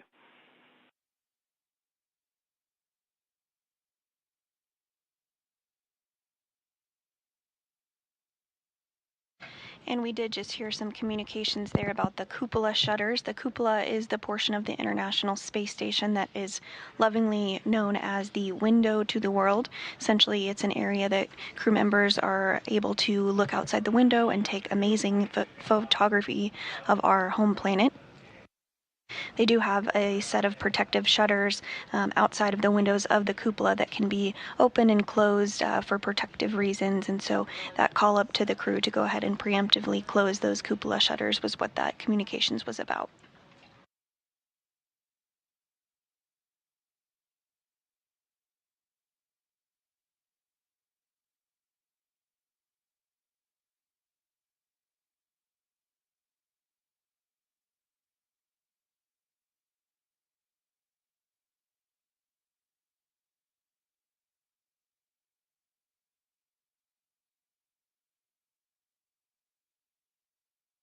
And we are now 20 minutes out from the start of today's welcome ceremony at 4:15 a.m. Central Time. If you are just joining us, you are looking at a live view inside the International Space Station ahead of that welcoming ceremony. We did have Crew-11 that docked to the International Space Station Zenith port of the International Space Station's Harmony module at 1:27 a.m. Central Time this morning. Following that, hatches were opened at 2:46 a.m. Central Time. All of this following their launch from the Kennedy Space Center in Florida the day prior at 10:43 a.m. Central. So soon we will have that welcome ceremony where all 11 crew members on board the International Space Station will get to participate in this event, officially welcoming Crew-11 of NASA astronauts Zena Cardman and Mike Fink, as well as JAXA, or Japan Aerospace Exploration Agency, Kimi Yui, as well as Roscosmos cosmonaut Oleg Platonov on board the International Space Station. For some statistics for you, this is Cardman's very first space flight, as well as Platonov's. It's the 4th space flight for NASA astronaut Mike Fink, and the 2nd for Kimi Yui.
And we are now 15 minutes out from today's welcome ceremony, beginning at 3:15 a.m. Central Time.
And as we await today's welcome ceremony starting in a few minutes at 4:15 a.m. Central Time, you're looking at a live view inside the International Space Station Flight Control Room, where the team did work through procedures today for not only the docking, but the vestibule repressurization and then eventually hatch opening. The team on console during today's shift was led by Ronak Dave, the flight director on console during docking this morning. And the team here in the room did help to get on board NASA astronauts Zena Cardman and Mike Fink, as well as JAXA astronaut Kimi Yui and Roscosmos cosmonaut Oleg Platonov following their docking at 1:27 a.m. Central Time. The quartet of Crew-11 did launch from the Kennedy Space Center in Florida yesterday, August 1st at 10:43 a.m. Central.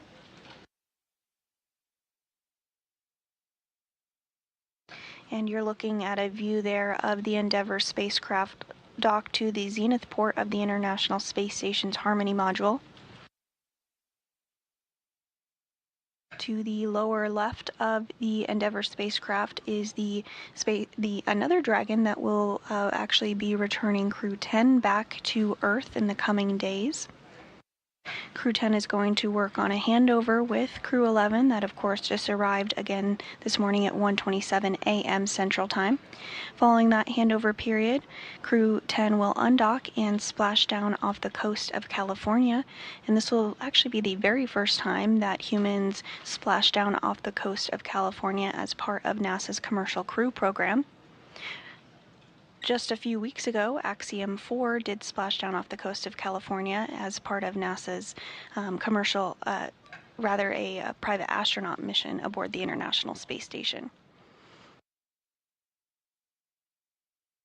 So again, we're just about 10 minutes out from this morning's welcome event, beginning at 4:15 a.m. Central Time, where all 11 crew members currently on board the space station will join and participate.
And you're getting a live look inside the International Space Station as NASA astronaut Mike Fink, now on his 4th trip to Space Station, does a little microgravity flying.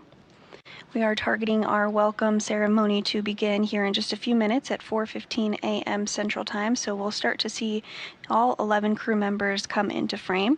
On the left there is NASA astronaut Ann McClain. And on the right is the current space station commander of JAXA, Tokoya Onishi.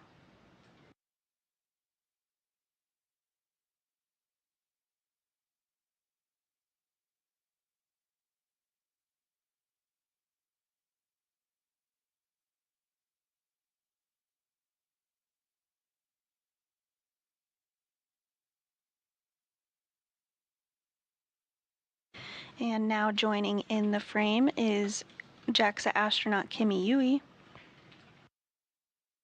This is Yui's 2nd trip to the International Space Station.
And we will go ahead and stand by for just a couple minutes longer ahead of the welcome ceremony today at 4:15 a.m. Central Time.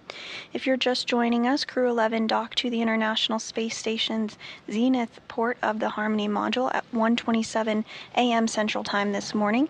At 2:46 a.m. Central, hatches were opened. All of this following their launch on August 1st at 10:43 a.m. Central from the Kennedy Space Center in Florida.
Station, this is Houston. Are you ready for the event? Houston, this is Station. We are ready for welcome remarks. Please begin the welcome ceremony.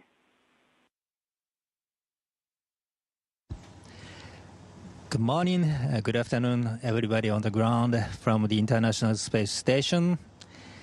And Endeavour crew, welcome on board. Yokoso, Daburo Pajalabach. And we are so happy and excited to see your smiling faces. And Gina, Oleg, congratulations on your first space flight. We are looking forward to hearing your impressions and your feelings about that. And Mike and Kimia, welcome back. Your experience will be an invaluable asset for Expedition 73. And we have a very busy handover period ahead of us, but I'm really looking forward to working with each of you. So now I will pass the microphone to Crew-11 Commander Gina Cardman.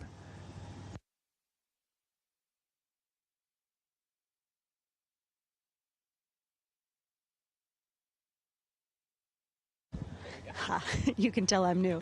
Hello. This has been the absolute journey of a lifetime. We are so incredibly grateful to be here. Thank you so much for this warm welcome. It was such an unbelievably beautiful sight to see the space station come into our view for the first time, especially with these wonderful crewmates. Oleg and I, both for the first time, and of course Mike and Kimia-san, have so much experience that they bring to this team. With deep gratitude to everyone who got us ready for this moment. Thank you so much. Over to you, Mike. Thank you, Zena, and thank you to the Expedition 73 crew. You have made us feel so welcome. We're so glad to be here. We're happy to join you, and we will do our best to help the 73 crew who's on Crew 10 to get home safely. Your friends and family are waiting for you. In the meantime, this is a beautiful space station, and it's so good to be back, and we're here to take good care of it and help do our very best. Oh, thank you very much for warm, full, very, very good welcome. And I'm so grateful to be here. We have great Crew-11 crew members and also this expedition members. Yeah, I'm very looking forward to working with them and make this Expedition 73 the best. I'll work hard. Thank you. Thank you, Kimia-san. I'm Oleg Platonov, and I'm also would like to say thank you very much for so warm meeting, and I believe and I hope we will have incredible and unbelievable time on board. И спасибо моим коллегам, будущим соэкипажникам. Я также благодарю вас за такую теплую встречу. И спасибо всем на Земле, кто готовил меня и наш экипаж и сделал все возможное, чтобы отправить нас сюда. Мы обещаем выполнить все наши задачи на самые высокие оценки и продвигать человечество в области космонавтики только вперед. Спасибо. Ура. С энтузиазмом. Thank you, guys, and once again, welcome on board the International Space Station. And Houston, back with you. That concludes our event. Thank you to all participants. Station, we are now resuming operational audio communications.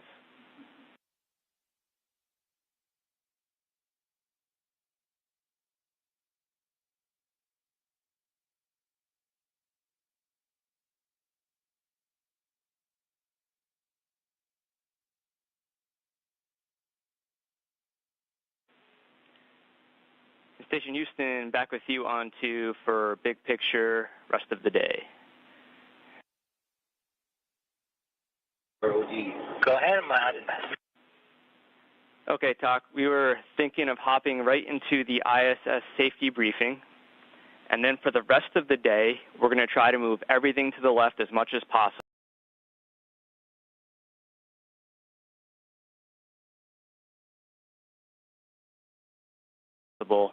Blue activity somewhat in the same order chronologically, just to make sure that we're all in sync.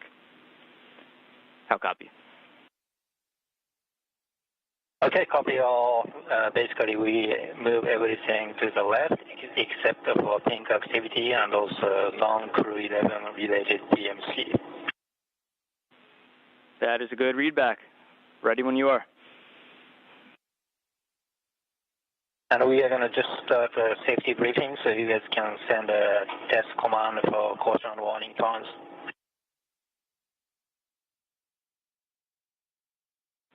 Okay, sounds like a plan. We will give you a call when we're ready to send those.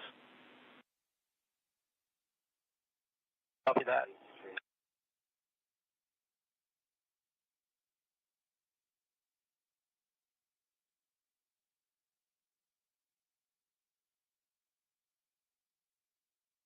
And there you had it, a very warm welcome to Crew-11 on board the International Space Station following their launch August 1st at 10:43 a.m. Central Time. They docked today at 1:27 a.m. Central to the zenith port of the International Space Station.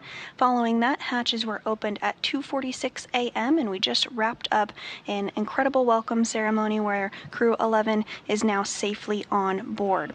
You can follow along with the mission on social media and by checking the daily space station blog, but that's going to do it for us. Thanks so much for following along on Crew-11's journey.